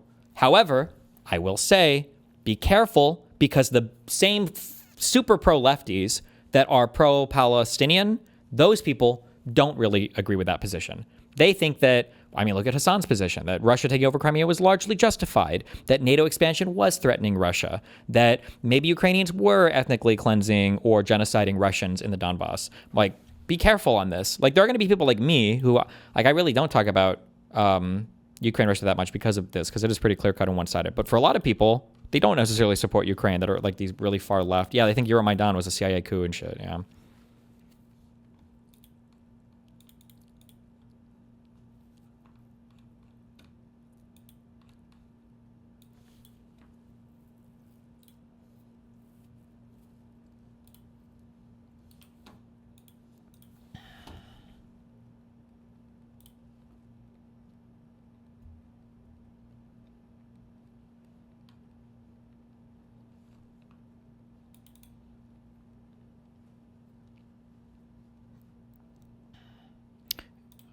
Okay, where was I?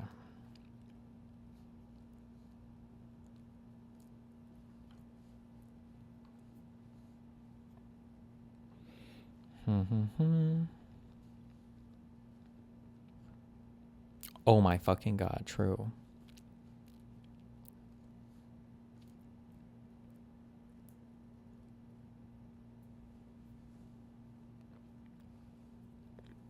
Hobbit said we'd nuke both Israel and Palestine posts on the sub. Good.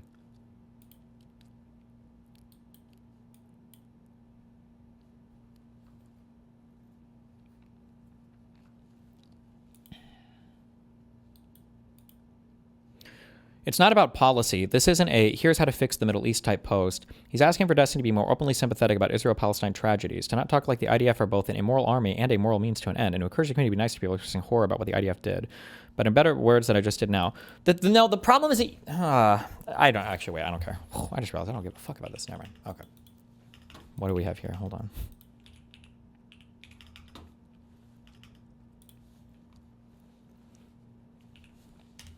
Hello?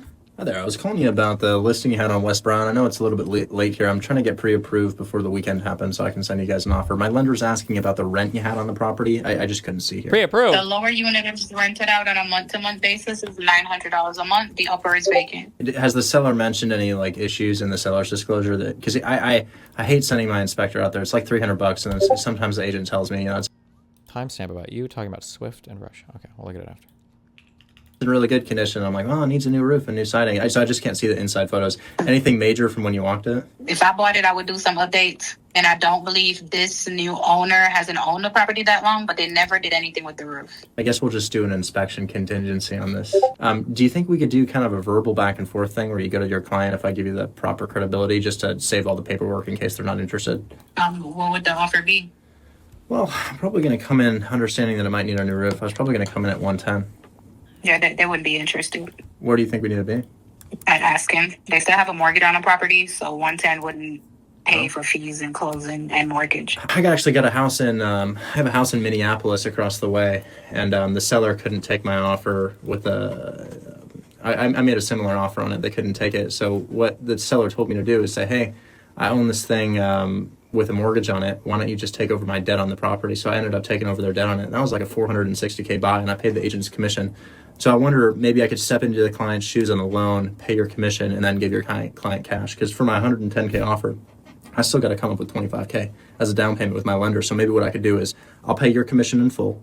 I'll take over the debt that's on the property, and I'll go ahead and give your client another, how much do you think they owe on the property?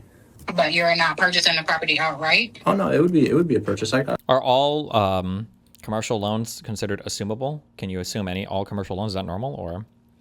I've got 28 doors. We could. There's a ton of different ways to take over the debt in the United States. We could assume the loan. We could buy the LLC that owns the property. You put it in a trust. You do a subject to deal or a wraparound. There's so many different ways. But no, it would be off your client's DTI, and they wouldn't be an owner anymore. Okay. If you're going to pay the commission and come in at 110, that should be doable. So if your client hypothetically owed 120, I'd take over. We have to know how much the client owes, though. No, wouldn't you? What's the number on that? The 120, I'd do another 10 to them. That's 130 and 6 to you. So 136 offer price. And the reason I'd be interested in something like that is because that down payment of $16,000 is still less than I'd have to put down in my 110. They said that at the start? Did they? I never heard that.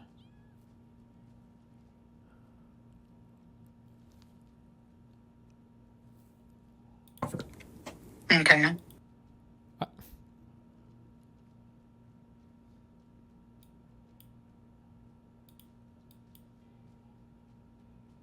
I don't understand why she accepted, I guess.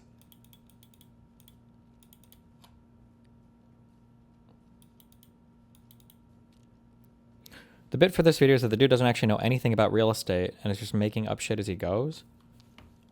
How is that the bit? Or are you're just making shit up? Okay. I don't know. Okay. And yeah. Oh, it's Destiny.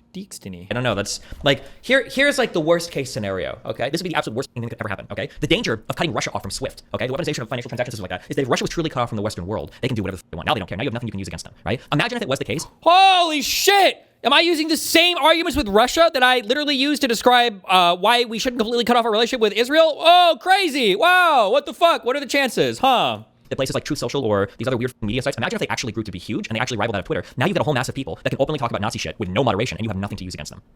Yeah. Wow, crazy. 3 years ago. Good job. Good job. Like you're actually right. You're completely like on the specifically on vaccine stuff. Holy shit! I saw Strader's name pop up there. Where are all of the Ukrainians getting mad at me in my community about? Here's you from 2 years ago saying the same thing. About what? Did you follow when we talked about cutting Russia off from SWIFT? Yes, I did. Yeah. So, in my opinion, I'm not an international relations guy, so it might be real stupid. But one thing that's really scary from my point of view in cutting Russia off from everything. Yeah. Okay. I did have a consistent position. Okay, and I have the same position as Israel. Okay. There. Fuck you.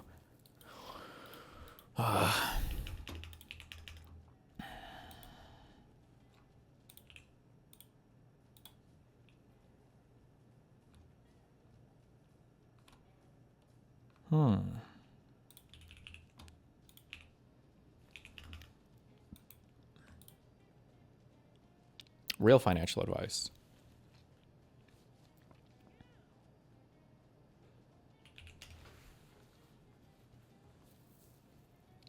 Yvette Nicole Brown of Community calls out Hasan and the both sides of the same leftists on Threads.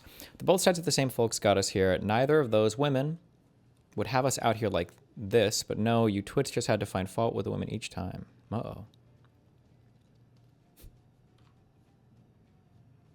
Hashtag Hillary Clinton was the right choice. At Kamala Harris was the right choice. Neither was evil. We now know evil.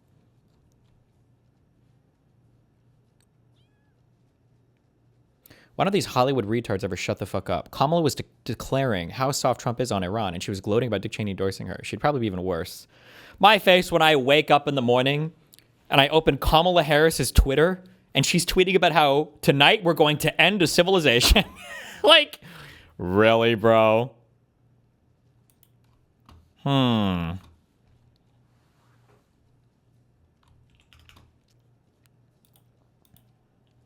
So he sees Russia and Israel as the same?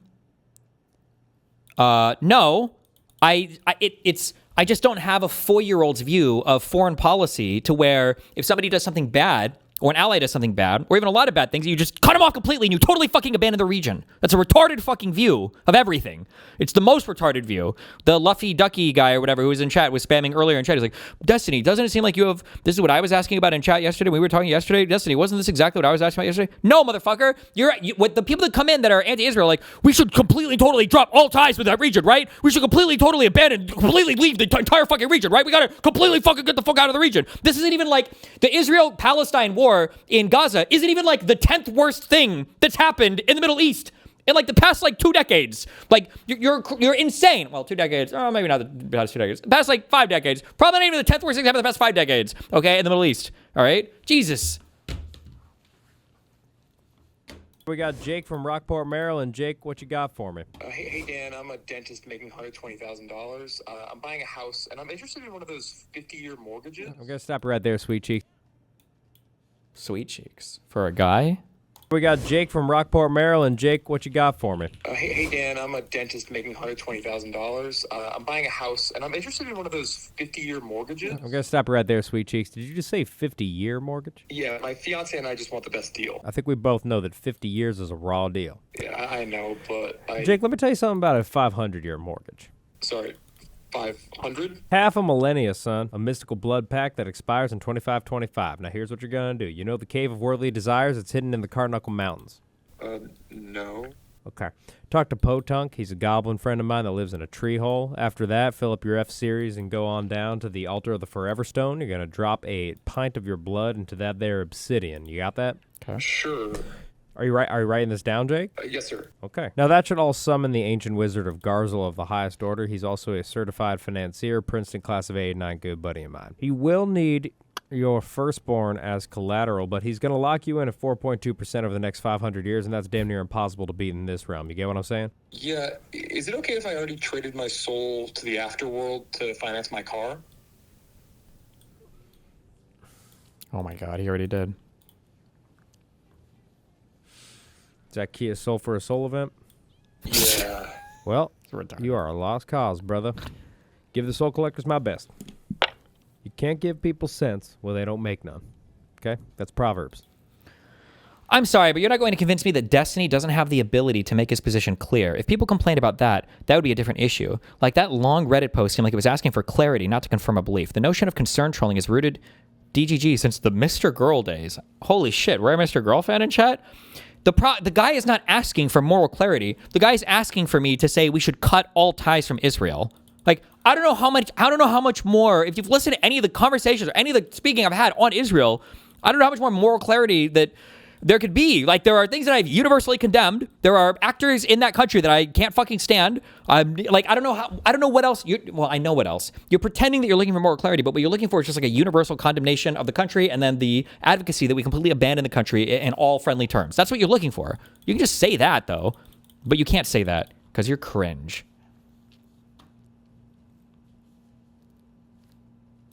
Next caller. We got Jake from Rockport. Also, the saying that my subreddit is getting taken over by neocons and oh my god, the fuck out of here. And IDF people.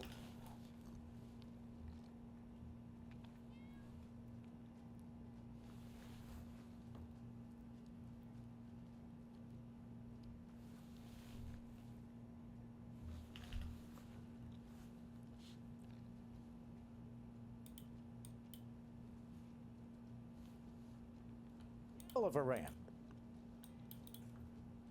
What are we going to just leave people of Why is there a V? Oh, it's fucking watermarked. Iran? What are we going to just leave them there? There's nothing that we can do, and we're going to wash our hands over that. That to me is morally very difficult to accept. And then what about the proxies, Hezbollah? I was reading these statements. Hezbollah has killed more Americans than Iran directly. Hezbollah is Iran. Hezbollah is firing missiles into Israel by the hundreds still. And here we have a ceasefire that they've already broken. And so, yes, the argument will be, well, they don't have control of this and control of that. Well, if they don't have control of this and control of that, how do we even enter into an agreement? There's a lot of complicated issues. People of Iran.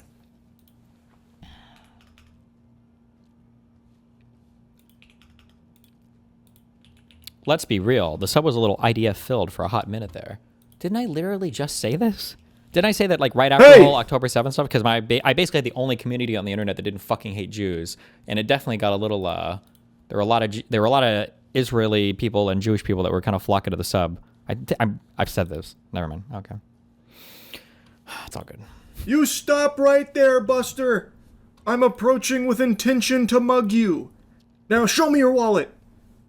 By God, I can't believe it. You're missing $100 in here. I already know where it went, pal, and it breaks my heart. You put $100 down to pre-order the T1 Trump phone, didn't you? And now you still have nothing to show for it, just an empty hole in your wallet where dreams once were. You know what? Take it back. You've been through enough. You've already been robbed. That's right. The T1 Trump phone, we're checking in on it again. It was supposed to come out in summer of 2025, then it was supposed to come out at the end of 2025, then it was supposed to come out in the beginning of 2026. It is April 6, 2026. Still nowhere to be seen. What? And curiously, not only is it nowhere to be seen, but it is still complete radio silence from Trump himself and Trump Mobile as an organization. They haven't squeaked out a peep about where the T1 phone is. More than happy to accept hundreds of dollars from tons and tons of Americans, yet not too gung-ho about actually delivering that product or at least keeping you updated on the whereabouts of it. This will be my third time checking in with the Trump Mobile support staff to see where it is. I feel like I'd have a better chance locating DB Cooper than I would locating a single golden Trump phone, the T1 device. I don't want to just regurgitate the lore, but the cliff notes are Trump advertised the T1, a golden phone for Trump Mobile, a $500 phone that has all the bells and whistles, and it was going to be made right here in America, the land of the free, the land where Jesus was born, baby. And then it never happened. Also, they then removed that messaging off their website when they realized they couldn't make the phone they were advertising in the States at that price point. It was literally impossible. It is going to have to be made overseas. All phones like this are overseas. It's just not possible to be made here. So they had to completely strike that from their website that it was American made. Now they tout that it is American proud design. It is a proudly American design as opposed to American made.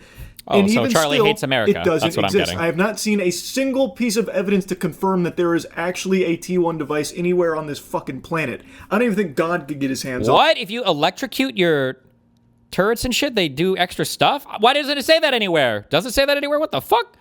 on one right now if he asked, which is extremely shocking to me because I thought for sure he'd do the classic Trump thing of just grabbing some dog shit from China and drop shipping it over here for a huge markup. But he's not even doing that much, not even doing like the bare bottom tiddlywinks of providing a product for money. Like with the Trump Bible, the signed Trump Bible that, $60 up to $1,000 if you want like the inside cover signed by Trump. Those are made in China for $3 a pop and sold here for $60 to $1,000. I was expecting something similar for the T1 device here, but not even that is on the plate. So anyway, this is going to be my third time checking in with support to see where it is, because when I called them a month ago, I was assured by the customer support representative that they were shipping at the end of the month, March. That's when the phones were coming, end of March. It's April now, still no phones, still no pickles, and I can't find anyone out there that has one, so let's give them a ring. Let's get them on the horn and see what the holdup is. Well, last month when I called about my Trump mobile device, the support representative told me that it would be ready at the end of the month, but they missed that window. I'm assuming something went awry with UPS, so it's probably on its way, but I just want to double check. Thank you for calling Trump Mobile. For English, press 1. Para español, oprima el English, número dos. please. It is a little ironic that they have like a for Spanish speakers line on the guy who's trying to make English the fucking national language or whatever. That is pretty funny. 1 to open a new Trump Mobile account. Otherwise, press 2 for support with an existing Trump Mobile account. That's me. Thank you for calling Trump Mobile. Your call is very important to us. To ensure the highest level of customer care, this call may be recorded for quality control and training purposes. Please hold, and our next available representative will be with you shortly. You can also visit our website at www.trumpmobile.com to apply for a new account or access your personal account portal. All right, now we wait. They're not even piping in the waiting music this time around. Hello, this is Michaela with Trump Mobile. How can I assist you today? Hi, yes, I just wanted to check on the status of my Trump mobile device. Hello? Hello? Sorry, I can't hear you. Bye. Hello? Cut him off. Hang up. Hang up. Hello? Hello? Hello? Hello, this is Michaela. Can you hear me? Are you able to hear me? Yes, Michaela, I can hear you. Can you hear me? Hello? What?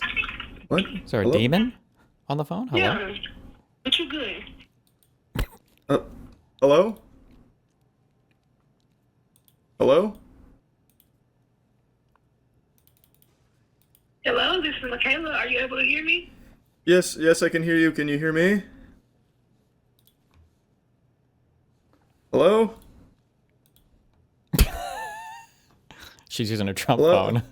Hello? Help! I'm scared. Hello? Am I being pranked? What is going on here?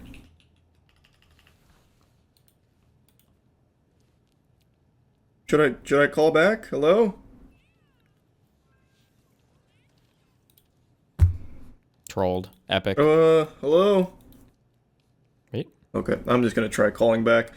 I guess even the Trump mobile headquarters is having problems with their mobile devices. The ones that exist over there. Let's try again. Okay. I guess Trump Mobile was experiencing some kind of EMP blast or something that was shaking the system, so I gave them a little bit of time to cool off here, let the alt recharge, so I then gave them a retry a couple minutes later, and it did work then. Now, once again, just to remind you, the first time I called, they said that the reason the Trump phone hadn't been delivered is because of the government shutdown, and they had no estimated date for me. And then when I called last month, they said it'll be ready at the end of the month, in March. So, let's see what they have to say today. To ensure the highest level of customer care, this call may be recorded for quality control and training Hopefully it works purposes. this time. Please hold, and our next available representative will be with you shortly. Okay. You can also visit our website at www.trumpmobile.com to apply for a new account or access your personal account portal.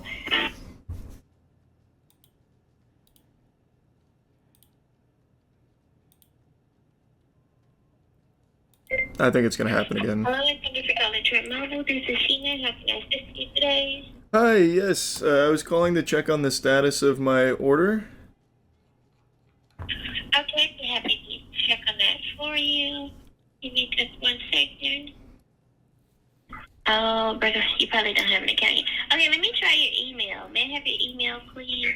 Yes, it's bigcwet@gmail.com. Okay. Thank you. 1 moment. If it's causing a problem, I'm just more so checking to see when the phone is supposed to be shipping. I'm just... Yeah, the majority of the phones have not yet shipped. The majority? They're going to pretty much start shipping at the end of this month, but none have shipped as of yet. But that's... I don't mean to be rude. That when I called... I was wanting to check. When I called last month, the representative told me it'd be the end of last month. So are the phones shipping? Like actively shipping? Some? Yes. They, and then their second batch, they're stating that they're going to be shipping like towards the end of this month. So if you haven't received it yet, then yes, you probably would be part of that shipment.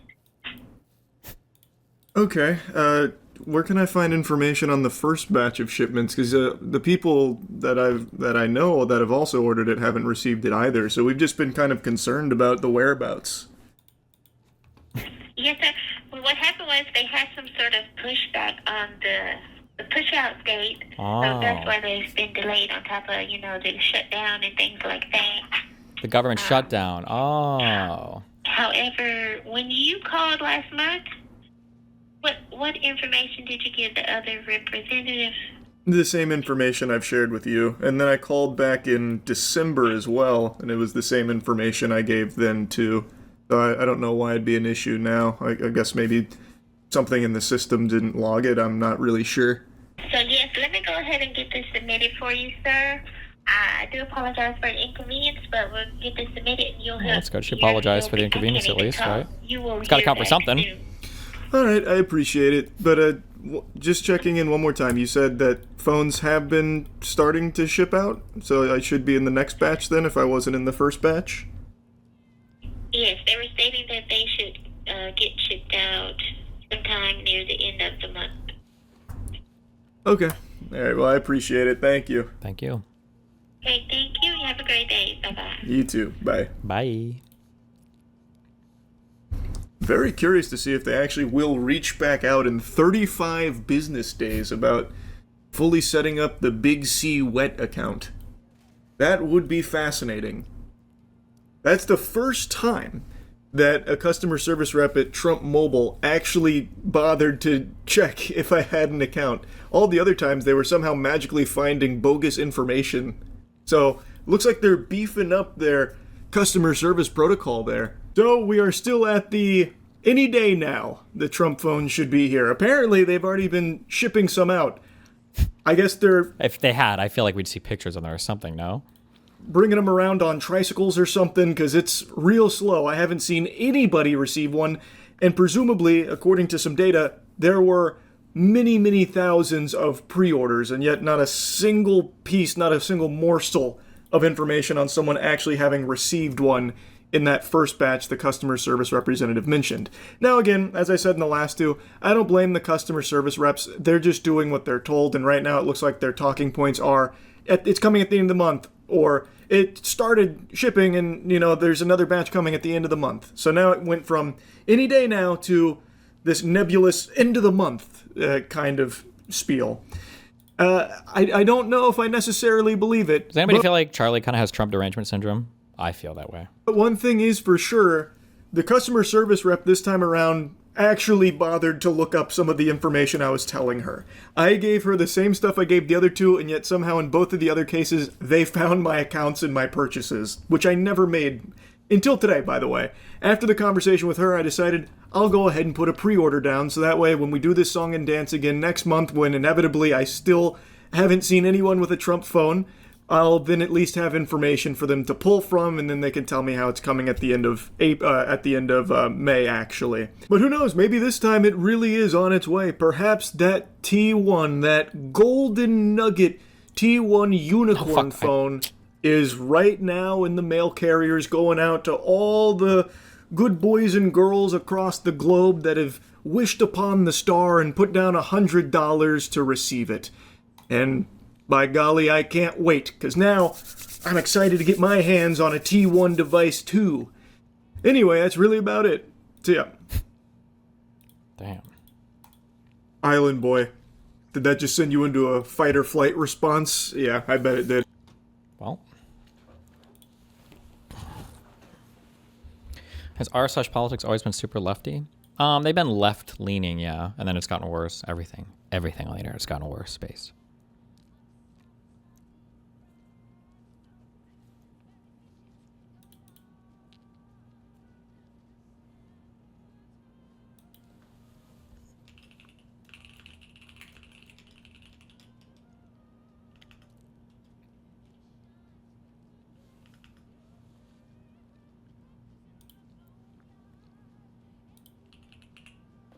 This is why I was wondering. That's a name you probably haven't heard in. Schumer takes no action as even far right calls for Trump impeachment.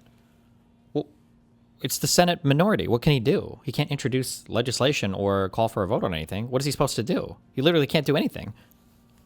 No? Can you? You can't. You need the Senate majority leader to call for votes or to floor or to bring legislation out or whatever. No.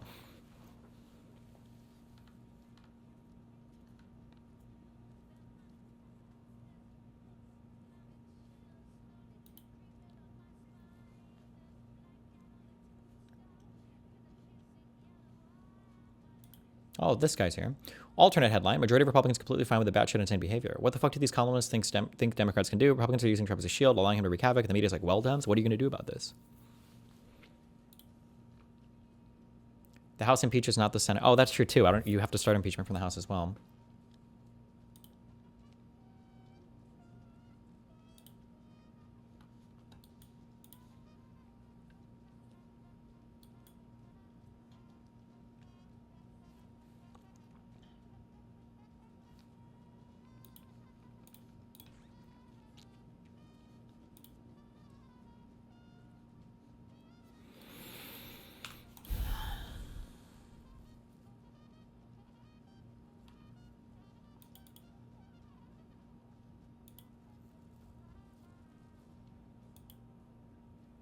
Israeli PM Netanyahu says the ceasefire doesn't include Lebanon.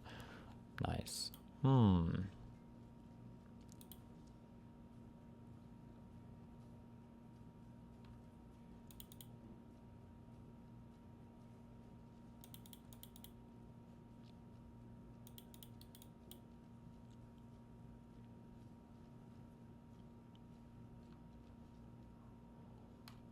Well.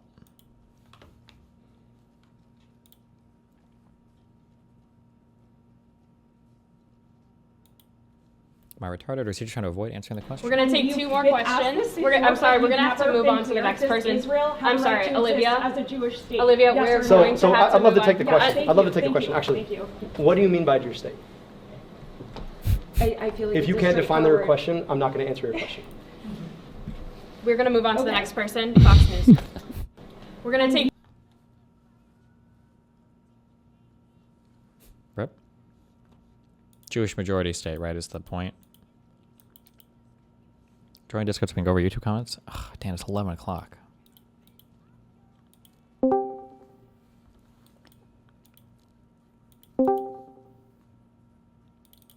Hey, babe. Oh, hi, what's up? I want to know, because I watch, well, okay, I don't always watch the YouTube videos because I'm here when they're live, you know, I don't need to watch it twice. But I'm crashing the fuck out. Since when did your comments go fucking mental? Like, actually, they're crazy now. It's every Israel-Palestine video always gets, like, that's just how it is. That's how it goes. Okay. But that's a pretty crazy ratio to have 2,000 comments for under 100,000 views. No? Israel-Palestine really gets the people going. Okay. Okay. It's a little much. Yeah. I mean, my guess is it usually gets, or it might have gotten posted some other place as well. But yeah, that's how we do. That's how we do it. That's what the people love. I don't know what to say. You're playing into it. You're worse than Hasan. You're just doing this now to get fucking views, you son of a bitch. I'm having it so people are attacking me in my own comment section. How does that help me? I don't know, engagement. Yeah, I don't think it works that way because it's not 2001. But I can't, dude. This motherfucker in your chat just asked me to fucking unblock him on Discord, and the second I open his fucking on Twitter, I open his Twitter profile, and it's fucking the hang glider globalize the intifada as his fucking description. Come on, bro. Wow, that guy's fucked up.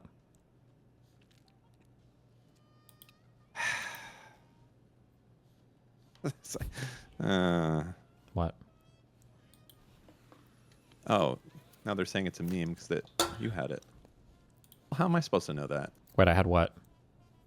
Remember back when you were Palestine's strongest soldier for a solid, how long was it? Oh, you mean on the Twitter thing or whatever? Yeah. Gotcha. All right, well, I trust that I'm not getting scammed here. Okay. How was your day today? Do you feel accomplished? It's okay. Kind of boring. I woke up really late. I think I was catching up on sleep from the last night, though, so. This getting a little frisky out there now, huh? Did you say? Yeah? What the fuck did I just hear? This guy just took so much mana from me. It's getting a little frisky out there. Yeah, true. Yeah, it is getting a little frisky out there. That graph of Israel support kind of wacky. Did you see the there's a newly released Pew poll, but I think it's been like that for a year now, with Democrats kind of globally, or not globally, but like broadly shifting away from Israel. Oh, in terms of people not necessarily liking them as much anymore? Yeah, here, look, like here's one. Where are you? There's that one. So there's that, and then there's the one. This was the one from today, from the Pew poll.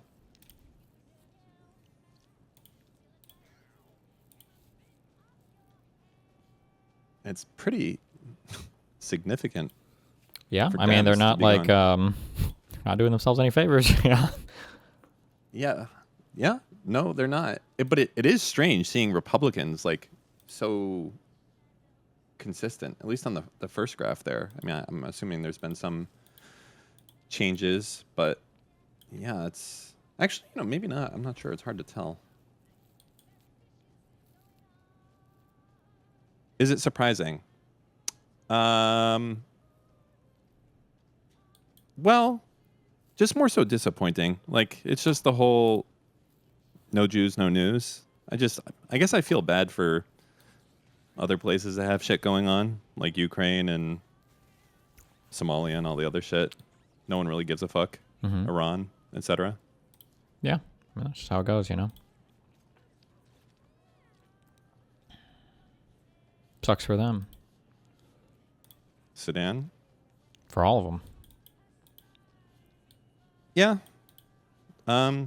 It does. What do you... I was just thinking, in a hypothetical world, let's say the Jews bought, like the collective Jews, let's say they bought like a fucking island, an uninhabited island from like Greenland or something. Let's say they worked out that deal. And Denmark's like, you know what, fuck it. And everyone left. There wasn't a single person left. There would still... I feel like there would still be a way to like not like Greenland for Israel at that point. Greenland is real?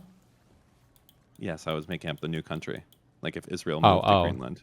Gotcha. Yeah, it seems to be pretty universal, That's why the Nazis always point that out. They hate. Everyone hates the Jews. Yeah. What are they doing? What are those Jews doing that's getting everybody so? I think I figured it out. Uh-oh. Oh, you solved it. A little bit. It's because they're very sneaky. And they don't proselytize. You know? So it's those two things. And it's like some Freemasons right up in your shit. And you're like, hey, how do I get one of those fucking cool hats? And you're like, fuck you, bitch. You can't. That's my thoughts. Interesting. Sneaky and inclusive. I think it's a cool hat. Yeah, you can become a Freemason. Well, you can become Jewish also. Persec, shut the fuck up. This guy fucked Merc. He has a child. Go take care of your child, Persec, right now, okay? Your child needs a father, and you are abandoning your child. Get out of DGG. Your child needs you, Persec. Man, you're really going in on that Persec guy. He needs to take care of that child. They don't actually have a kid, do they? They do. And No, Persec doesn't you're even trolling. do fucking child support. He's trolling. Dan is trolling, right? The truth is we don't know. Boy, that would be some fucking... Can I do this throbbing domain right now, or is this going to fuck my shit up? Imagine that you wake up, you're Persec, and you got a kid with Murkoff the Perk. That's a... What do you call that? That's a fork in the road of your life. A little bit. Well, he says he doesn't have to imagine. See, I told you he does have a kid. with Merc. No, you need the meat cuber from the Science Man. Wait, like I won't survive in there? No, it says I can go there. Fuck you, I can do it. I believe in these cats. These are strong cats.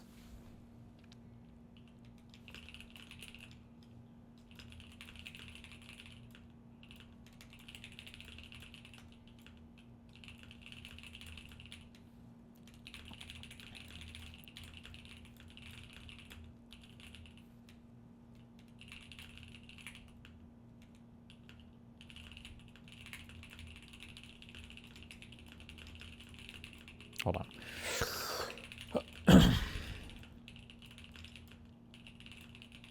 You need to bring a special item here to go further.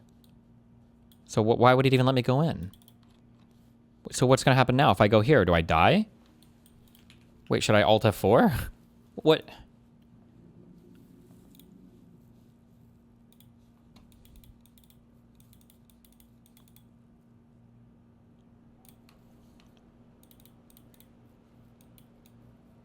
It just lets you kill your cat? I don't want to kill my cat.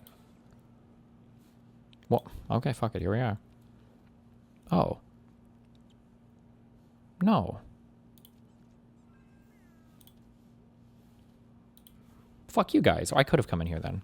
You fucking noobs. So what's the deal with this game? I mean, I know there's cats in here, but what's the It's just a general... roguelike. Go to the dungeon, get things, come out, make a party stronger, and keep going, you know?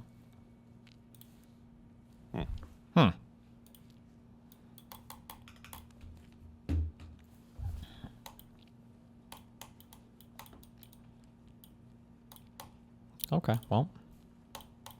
Well, what? Where do you have to go? You have nothing to do. It's 11:13 p.m. It's fucking late. And? I gotta go fuck your mom. You don't have anything to do. You're probably gonna actually just stay there and do the exact same thing you're doing now, except stop getting paid for it. True or false? No, that's probably something I can work on. Yeah, but will you? I mean, there's shit. There's stuff I could work on as well, but are we gonna? Well, yeah, I kind of have to. I don't have the luxury of not doing that. I have to keep life moving forward, unlike you, Dan, because you're Jewish. Got him. What does that have to do with anything? Don't worry My about life it. goes forward. Yeah, you haven't hit 8 hours yet. That happens because you started late. You started at like 3. I started like 4. Okay, or well, you 5. can't simultaneously complain about money and then not also stream to make money. What about a quick sub? You know what the problem with you are? Yeah. Is, etc. Yeah. Well, there's a lot of them, but one of the first one is you're just so bad at being a fake Jew. Yeah. You're like the worst. No subathon, no like TTS donations, no like all the funny fucking moments of the past on stream from TTS donations. What, you just allergic to fucking money? Huh? Yep. I just like to. Yeah, it's annoying. Someday they'll come back for a little bit. You won't even sell out for one day. What, you're beyond it? No, we'll have it at some point. We'll do it. Don't worry. That means no. Is that what your mom said? Got him. What about on Tuesdays? Yeah, TTS Tuesdays. TTS Tuesdays. Holy shit! It has a and ring it's like to it and now, everything. now it's not even your idea. It's my idea. It's like you're doing us a favor. Mm-hmm. You know? Am I wrong? No, it's a. By the way, amazing point. fuck that stupid fucking Vespa board behind you. Uh-oh. No one. Stop placating me. What? Either move it stage left, okay? No, it's Vespaing right now. It just Vespa'd. Yeah, Or Vested. and no one can fucking read it. It's but retarded. they like to hear What it. a waste They like of the money. noise. They love it. No, it's a waste Oh, Wrecking Ball, of thank you money. for the 521 subs. What do you mean by money? To put the message there. First off, I can't even fucking read it. What does it say? Wait, what? Hi. Or what do you mean? Huh? Wait, because you can't read English? I can read English. What do you mean you can't read it? Because we're forced to use fucking Kick if we want to have latency that's not 16 hours. What do you have to kick? Okay. What are you talking about? Okay. Huh? On your website, yeah? You're familiar with the website destiny.gg/big screen? What do you mean? Well, there's a website. You know what a website is? No. Okay. Well, it's this thing. Yeah. It goes into a browser, and then there's stuff that comes up. And you have one of these things. I know, it's fucking wild. It's crazy. But anyways, on the website that you own, okay, Mm-hmm. there's these options. You can watch you. I know, it's crazy, right? There's a camera. You can watch you on YouTube or on Kick. Okay? Mm-hmm. Now, what would be your preference for a watcher? Kick. Yeah, mine too. Yeah, because definitely. it doesn't have like a 30-second fucking delay, so I'm not like a megalolling. Everyone's like, "What are you talking about?" True. Okay. Absolutely true. Yeah. Well, there's a problem. What's the problem? I don't know. I can't think of one, Dan. The problem is that the fucking resolution is limited for embed viewers. Oh, fuck. Okay. True. Okay. True. So when there's a message on your fucking board right now, all I see is like partition donada SS mildew and then a bunch of L's and K's. Like that's what I fucking see. Okay. That's what I can see. Nothing else. That's what everyone can see. So either get rid of the fucking board or at least move it stage left so we can fucking read the goddamn message. Because no one gives a shit. I'm not trying to be too frisky here, but no one cares about what is that? A dying plant and a football? It's a fake plant, so it'll never die. Dan. What do you think has more stage presence here? The cool fucking airport sign thingy, or like the doctor's office apparel? So Good it's like I'm question. waiting to. Wait, if I had charge up, does that work with the split the atom thing? There's no way, right? That I could just cast that spell for free on round 2?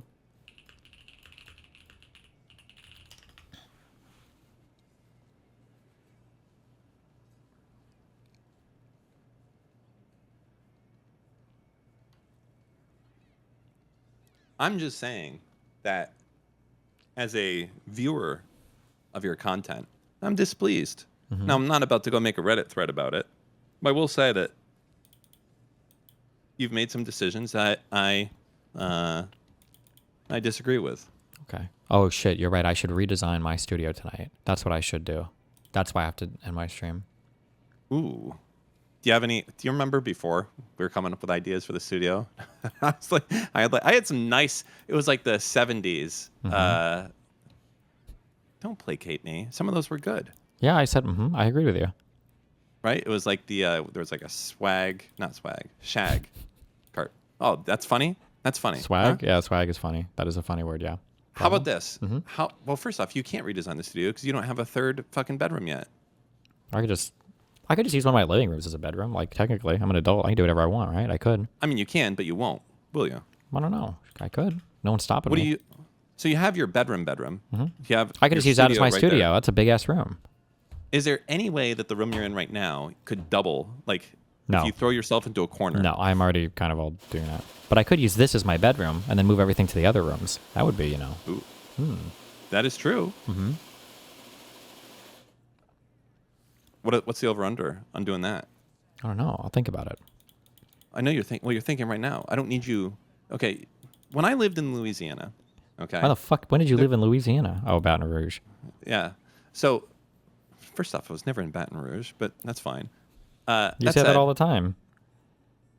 New Orleans, close enough. But when I was there, there's this thing that's unique to that area is that people don't do things. They're fixing to do something. Okay. So when you say that you're going to think about thinking about something, it doesn't carry a lot of weight. I mean, you would concur with that, right? Okay. Well, I asked you a question. Not okay isn't a response to that. I'm agreeing with you. I think, yeah. All right. So when I say, what's the over/under on the keeping your current place versus doing the 3-bedroom? What are the thoughts? 20/80 on it, 50/50, I think. How many square feet you working with? A lot. It's like, isn't it like 1,200? Or maybe 900. Yeah, I guess the bedroom would be, or not the bedroom, the living room would be the best option. You probably have a big living room and you probably do fuck all with it. Am I right? Haven't you been in my apartment? Have you ever been to my apartment before? I have. Oh, then you know what my living room looks like. I watched when ABBA cucked Melina in real time. They love using that against you, remember? Wait, were you at the apartment? Yeah. For what? What were you doing? Wait, did ABBA actually... Hold on. I'm talking about when he dances with Melina. Is there something I'm not knowing about right here? Oh, the actual cucking you watched. Good reference. Is there a second one, a second event I'm not familiar with? They were in the leaks. Okay. Well, anyways, I mean, I feel like the living room, I mean, I can't remember it though, but I feel like the living room would be the solution then. Fuck it. Who needs a living room? Good point. True. Maybe. I would help you set it up. Okay. I'll think about it. I'll keep that in my brain. Okay. Okay. First off, all this placating, I'll think about it. Okay. Et cetera, et cetera. Use it on someone who would take the hint. That's not me. I'll power through. I don't give a shit. I understand what's happening here. I just don't care. Okay. Okay.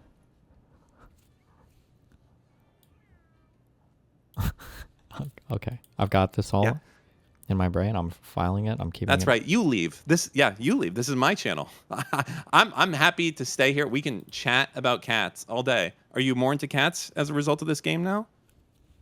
Actually, wait. Real serious. Real serious. Break. You have to get a cat. Okay? Not in the game, but in real life. I just feel like I travel too much. I just don't know. I know, no, but you have to. What type of cat are you going for? Oh, like what I color? don't know. Probably the orange Bancoons or something. I feel like those were spirit animals. Yeah, but or whatever. Like what color though? I just said an orange Mancoon. And only a Maine Coon. They're Giant big cats. Maine Coon I or like normal? big. I mean, like big, pretty big. I don't know about the giant. I don't. Are you talking about like Honey? Yeah, or bigger than that. Yeah, or that size. Honey bigger. Honey's was a big a cat. small. That was not a Maine Coon. If it was like a bitch made. Or a Maine mutt or whatever. I don't know how many of them are purebreds. a Maine mutt. Okay, so that's like a domestic house cat that got raped by a Maine Coon. Then Don't all cats basically get raped? Yeah, that's kind of how it works in their world, Dan. I don't know if I mean, what you're saying. There's no consensual cat relationships. I don't know. They hiss at each other and everything when they're fucking. It seems like no. Yeah, but I think they hiss because they like bite the neck of the other one. Or something. Jesus. Yeah, and you think they like that? Well, I don't know. I guess it is a cat rape cat world. You know what? I don't make the rules. Their dicks are barbed? Holy shit. That's wild. Jeez. I do want to get a Maine Coon as well. But I am concerned with a few things that I'm just kind of not thinking about because I don't want it to dissuade me from getting one. The first is that I think it's a lot of work and I don't want to do it, which is like the hair and the matting and all that stuff. I feel like that's like that's like a and then you get hair all over everything, and you're one of those guys that You gotta whenever brush you it leave the every house, day. What are you gonna do? Yeah, I understand, but then you become one of those guys that whenever you go and do something, you're like the weirdo that has fucking cat hair all over you, and it's like, okay, it's not a good look, you know? So there's that, and I gotta be honest, I feel like when they shit, they're probably gonna get it all over their fur, and who's gonna be cleaning that up? And these things are fucking huge. If you get a real Maine Coon, don't they get to be like 30 pounds plus? These things are taking dog-sized shits. Okay. Jesus. That 30 pounds? sorry. Okay, I don't know. I've never seen a cat that. Was Aslan a Maine Coon? No. What kind of cat was he? Do I even know what a Maine Coon is? Dude, Maine Coons have a very specific, like, retarded face. It looks like you kicked them in the face a little. Aren't they like Maine Coon mutts or whatever? I mean, there might be mutts, but you've never had a purebred fucking Maine Coon. No, They're I didn't mean fucking huge. a purebred. I don't think I would buy a purebred fucking cat. I was probably going to adopt one. Okay. Yeah, you're gonna be like Hasan and go adopt a fucking $1 million dog. They ain't cheap, motherfucker. No one's giving away a fucking Maine Coon cat. Yeah, I'm sorry. When I said Maine Coon, I didn't mean like a pedigree. I've got like the breeding certificate So for the you 100%. mean just a fucking long-haired domestic yeah, that's what I retard. said. I want a big orange cat. That's all. Didn't I say that? I want a you said big Maine orange Coon. cat. Oh, okay. I'm sorry. That's literally the only cat breed I've ever heard the name of ever, and that's what all big Well, I mean, cats that are is the described to be. base thing. So Yeah, whatever it the is- biggest cat is that I can get reasonably, Coon. I want a big cat, but not like Well, a that huge means- cat, not like a 30-pound cat. That's crazy. That's awesome. I want to get a 30-pound cat. Why is Why would you Tucker? not Why want is John Favreau? Is that how you pronounce his name? Retweeting Tucker Carlson. Oh my God. Talking about statement. These people are retarded. I'm so sorry, guys. I don't know what to say, dude. But the state of liberalism is fucked. We're just fucked, bro. Ugh.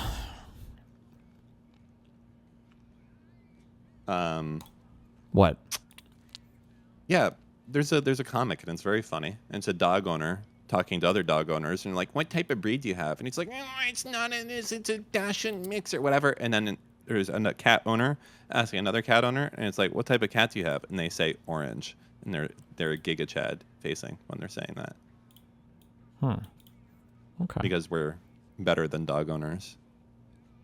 Imagine picking up shit for your fucking animal every day and not being able to do anything because the dog might fucking lose its mind. It's like, sorry, I have to go somewhere for a day. Cat's like, do I know you? Dog's like, I'm gonna kill myself. My cats miss me. Okay. And they know me. They call for me by name. I mean, my cats like me. I'm a cat whisperer. Cats from across the neighborhood come to see me. I'm like a stop on their tour.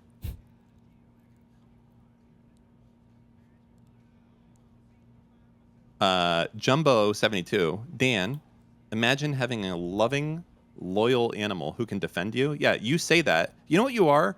You are the living embodiment of the meme Oh wait, is that a quote, dog like- owner? Yeah, it is. Do you know And my it's the favorite living- What? dog owner video? Have you seen the one with dog owners attacked dog food? Have you ever seen these before? No. I have no idea what you're talking about. I do want to get a haircut from that guy that you showed on stream the other Dogs day. though. choosing food over their owners. Like at number 3. No! Dogs tested. When a masked intruder kicks down a door in Minneapolis. Bro, I just need I don't need a commentary on it. Oh, those are the worst. We run into this a lot. Not a fan.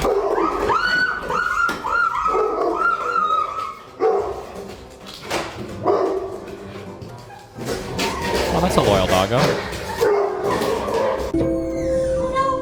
Is this one loyal? Wait.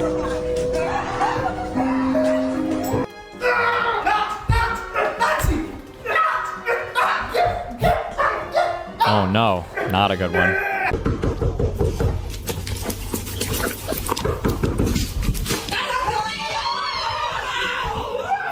Not a good one. Oh no. You know, this is why cats are better, by the way. True. Some of these dogs are. Fuck.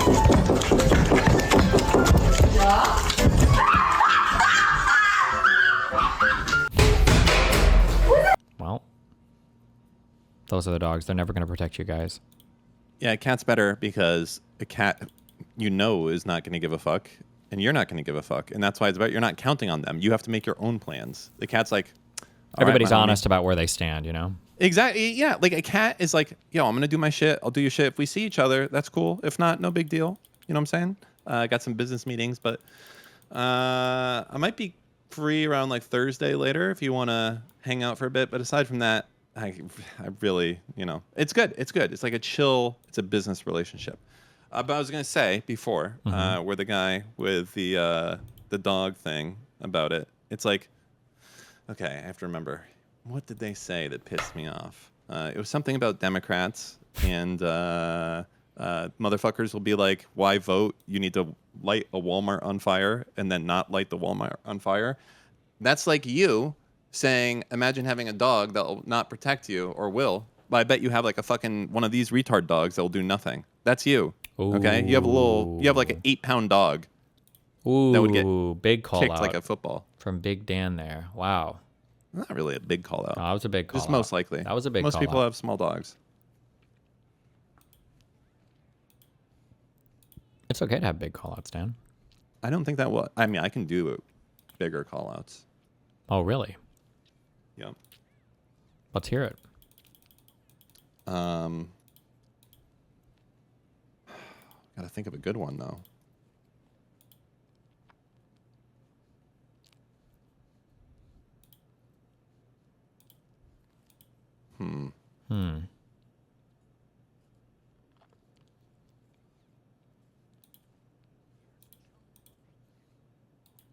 Thinking I can go and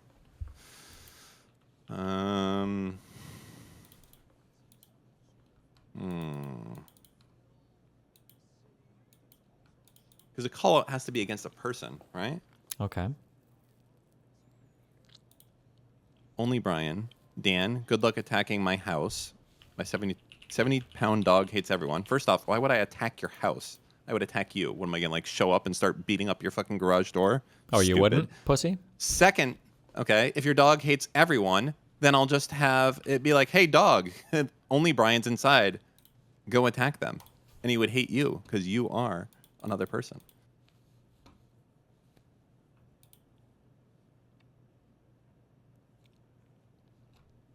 You know, what's his deal with Darius going to Miami, by the way? People keep, like, sending me meme images, and it's frightening me. I have no idea. Is he supposed to be going to Miami? Or coming to Miami, I guess? I don't know. I'm not aware of that, if he is. I'm not aware of that either. Sounds like fake news, then. God, that Darius investment I made, since you guys bring that up, it was probably one of the best deals in the history of deals I've ever done.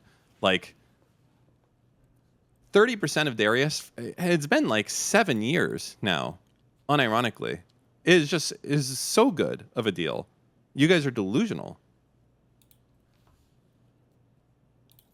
What is the deal? Well, I gave him 10 grand 7 years ago for 30% of all of his revenue for the life of his streaming career. Yeah. How much cash have I gotten? At least 100,000.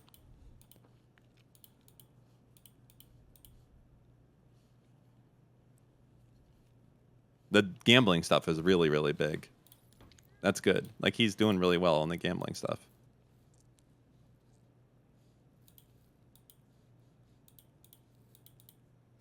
Listen, he went into this with his eyes wide open. Ask him about it. He'll tell you that I've been very helpful to his career and that he would change nothing. I guarantee you. If you say, Darius, would you go back and undo this deal? He'd be like, no, I'm very happy.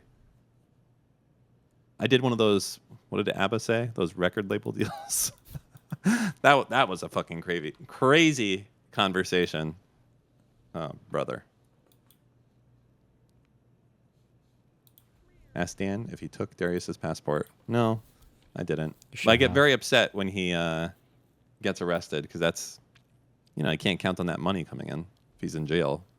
Then again, I guess you could smuggle him a phone inside there. Is there any Twitch streamers from jail? I don't think they would let you have a phone in there. Just a guess, you know. Dan, that's actual slavery. You can't sell your future career for perpetuity. You can. It's a because of the way that I've worked it out. Like technically, I am the legal owner of Darius Enterprises LLC. Like I own his Kick account, and I say his Kick account. I own my Kick account that he uses, right? So if he wants to start over under a new name that's not Darius IRL, that's something that we can discuss. We have one of those rent provisions that Steve has. But they emailed me another thing today saying I owe them $800. Oh, that's a lot better. What did you say to get the? Well, I emailed them like 4 days ago saying, "Hey, I was told that I wouldn't have to do this." So they never replied, but they just sent me that today, so that's good. Okay, someone must have told them, "Oh, there's a fucking Jew on the line now." All right, never mind, forget it. It is kind of crazy they were trying to get the whole thing from you, though. I mean, my guess is maybe they just hadn't gone through it yet or something. I don't know. Okay, studio stuff. Let's talk shop. No, I'm way too tired of not. You're not tired. Having Look this at you. Conversation right now. But are you thinking? Let's take small parts. The thing, what I will probably do is, if I move from here, if I'm not going to another state, I'd probably move over to Brickell. That would be the thing I would probably do. What do you like more about Miami versus Miami Beach? Though? Closer to the airport. I can actually. By what? By how many minutes? Probably 10 5? minutes. No.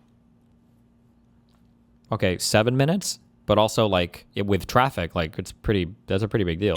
Being in Brickell, the traffic's got to be friskier though, because you're right near an artery highway.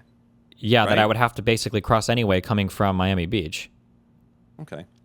So. All right. Well, moving for traffic. Moving for 6 to 7 minutes seems a little frisky, but okay, fine. It's closer. We don't drive anywhere. We don't drive anywhere. We know that. Let's not use that as an excuse. Neither of us go anywhere. I go to the airport. Okay, number one. Besides the airport. Yes. Okay. But don't you take an Uber there? Yes. Okay.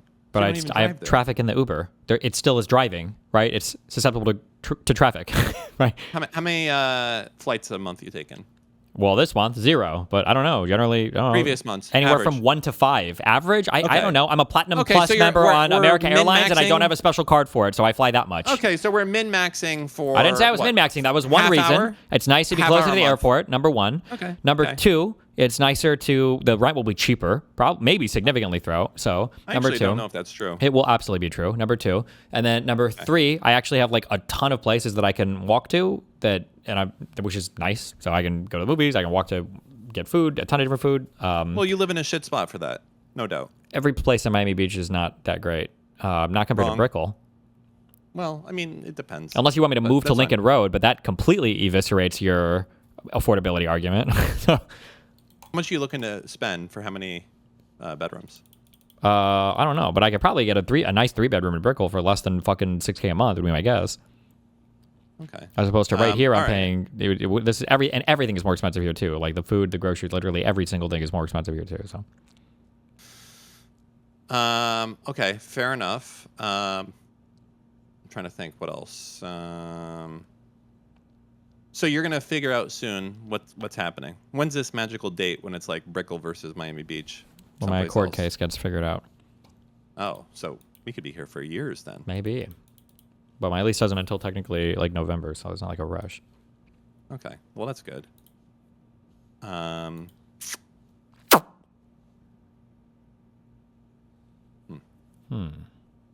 You're probably still a fan of those wooden slat things, aren't you, for the wall?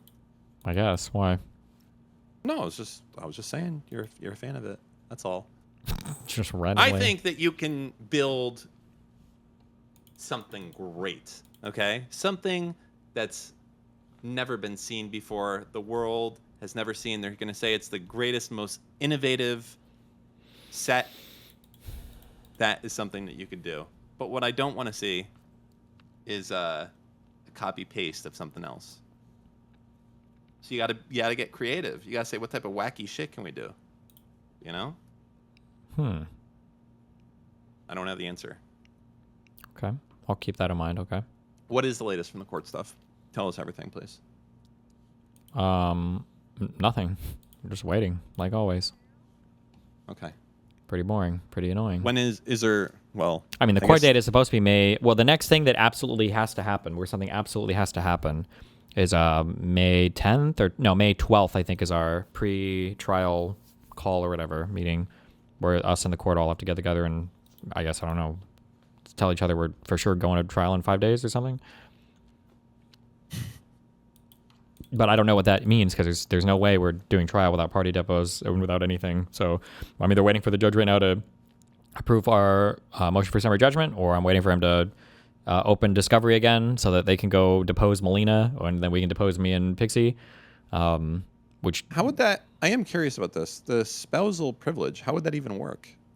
Or you can just say you have spousal privilege and not do a deposition if she wanted to. Okay. Which I imagine she would do. Like if she was going to cooperate with them, I feel like she would have just done it for free or whatever, right? Instead of having to make them go through all the paperwork and everything. So my guess is she wants nothing to do with any of this. But this is just more ways that they can kind of slow everything down and bog everything up. Yeah. That's frustrating. Yeah. How many pages do you think this manifesto will be when it's all said and done? I mean, it depends. Let's just on say what it's a all page wrapped is. up. It's wrapped up today. Done. It'll be Case the dismissed. it'll be the longest one I've done so far for sure. How long do you think it'll take you to do it all, to write it all, to get the To like and also actually to like put sit down together- and really do everything, assuming I was doing it like 8 hours Yeah. a day, my guess would be about a week or less. I can churn out a man. lot if I sit So- down and like. So really- there's like 40 hours of shit here to go through. There's a ton of. There's so much stuff. Yeah. There's. Do you have clever names for the chapters? I'll make sure the presentation is nice. Yeah. Okay. Oh, yeah. Well, Mr. Girls was fake long because he just like included 1 billion chat logs. That's cheating a little bit. Sure. True. All right. Well, I feel like I've kept you here as long as I possibly can. A thankless job that no one else really appreciates. Don't worry, the chat appreciates you, Dan. I don't think so. I read those YouTube comments. I know how they really feel. So those are just the YouTubers. Okay. It is. It makes me not want to read another YouTube comment again. That is some crazy shit in there, bro. The Palestinian dudes are really on the internet. They're really. Why out are there. they on your fucking channel? They go Why everywhere, are they bro. on your channel? They get the call and they got to go out and. I don't understand. It's like I've been watching Destiny for years. Why doesn't he kill Dan Saltman? It's like, bro, what the fuck? What is happening? Where do these people come from? Instantly. Persec, you have a child with Merc. Go take care of your fucking child. Stop chatting in DGG. I just don't know where they came from. Okay, that's it. It's too. It is crazy. What do you want me to say? It's not good. Well, at least they hate you through proxy, through me. That's all I'm going to say. Okay? Yeah, true. It's just so... Go talk to Netanyahu and tell him to chill on things, you know? Who upvotes shit? Who comments on YouTube videos? What weird people do this? Only I the feel ones like that I've hate you. commented The on, most like- anti-Semitic ones. It's just like, god damn, bro. I will say, Israel sucks with their social media strategy. They have none. Oh, that's the only criticism you have of them. Is their social media strategy. I Just to didn't be say clear. it was my only criticism. That's Saying what I it's heard. my That's what I heard. Immediate. That's what everyone in chat heard. So you misheard. Is that how you'd characterize it? Well, I didn't say the word only. Interesting.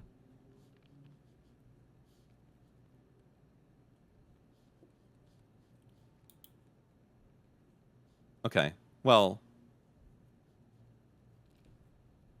if they were actually doing that $7,000 check shit, I feel like, some of this stuff would be a little bit less crazy out there. They need to get their... I guess they need the money. I don't know. Can I really hate them? Just, come on. Throw some fucking dollars around, Israel. What the fuck, bro? Oh, you're not getting your $7,000 a month check or whatever? Dude, if there's been people who have been getting paid for years, months, anything, I'm going to be fucking pissed. That's unbelievable that people... Because I guarantee it's going to be some stupid shit like the tenant media, people putting up videos to like 800 viewers, getting $7,000 a month. And it's like, okay, really? This is what we're fucking dropping dimes on? This shit? I'm out here making fucking interactive video games about anti-Semitism. They're getting memes made of them, and I'm not getting a fucking dollar. Fuck Israel. They suck. They're not supporting their artists, their creators. Where is the arts endowment from Israel? It's called Hollywood. Got him.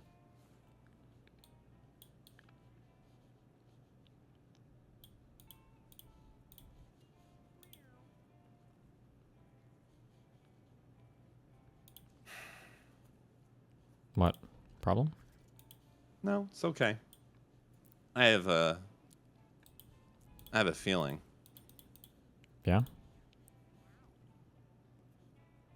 I have a feeling that 90s clothing is going to come back in style.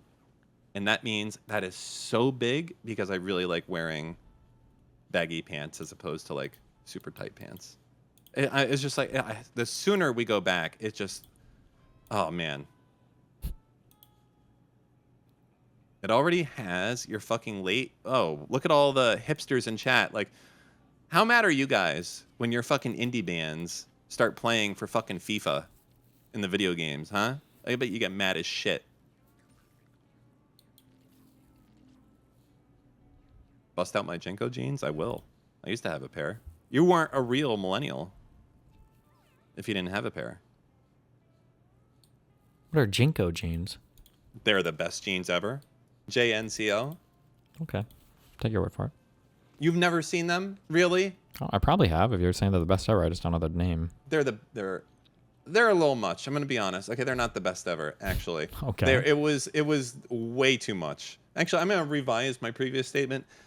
That was, at the moment, it felt like a good idea, but in reality, not very practical and difficult to manipulate yourself with. And it's it was just a lot of weight. Like, you know, it was like wearing fucking parachutes on your pants. It was too much, and it was thick denim. It was a good quality, though. It was a good quality. I think I bought my pair at Pacific Sun. I believe that's the name of the store. Okay. It was a pretty quick walk back, but I'll take your word for it. Yeah, you know, not that big. That was too big. I'll take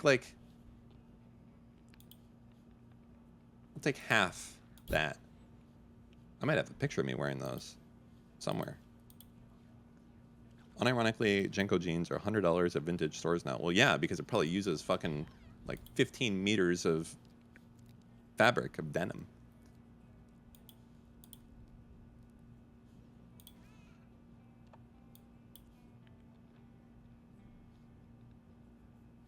Yeah.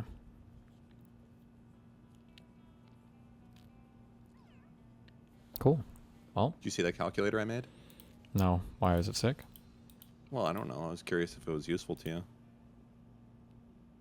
Oh. I haven't looked at it in depth yet, but. I spent like 2 hours trying to reverse engineer that shit. I think I have it. I think you're actually probably more correct with how you assume things work than mine. I think there's only like a 10% multiplier. Wow. Based Chad on has engagement. no clue what we're talking about, so now they're gonna hate you. I'm keeping it that way because they've been mean to me. Good. Now they don't get to know. True. Okay, based. Okay. All right. I'm gonna leave.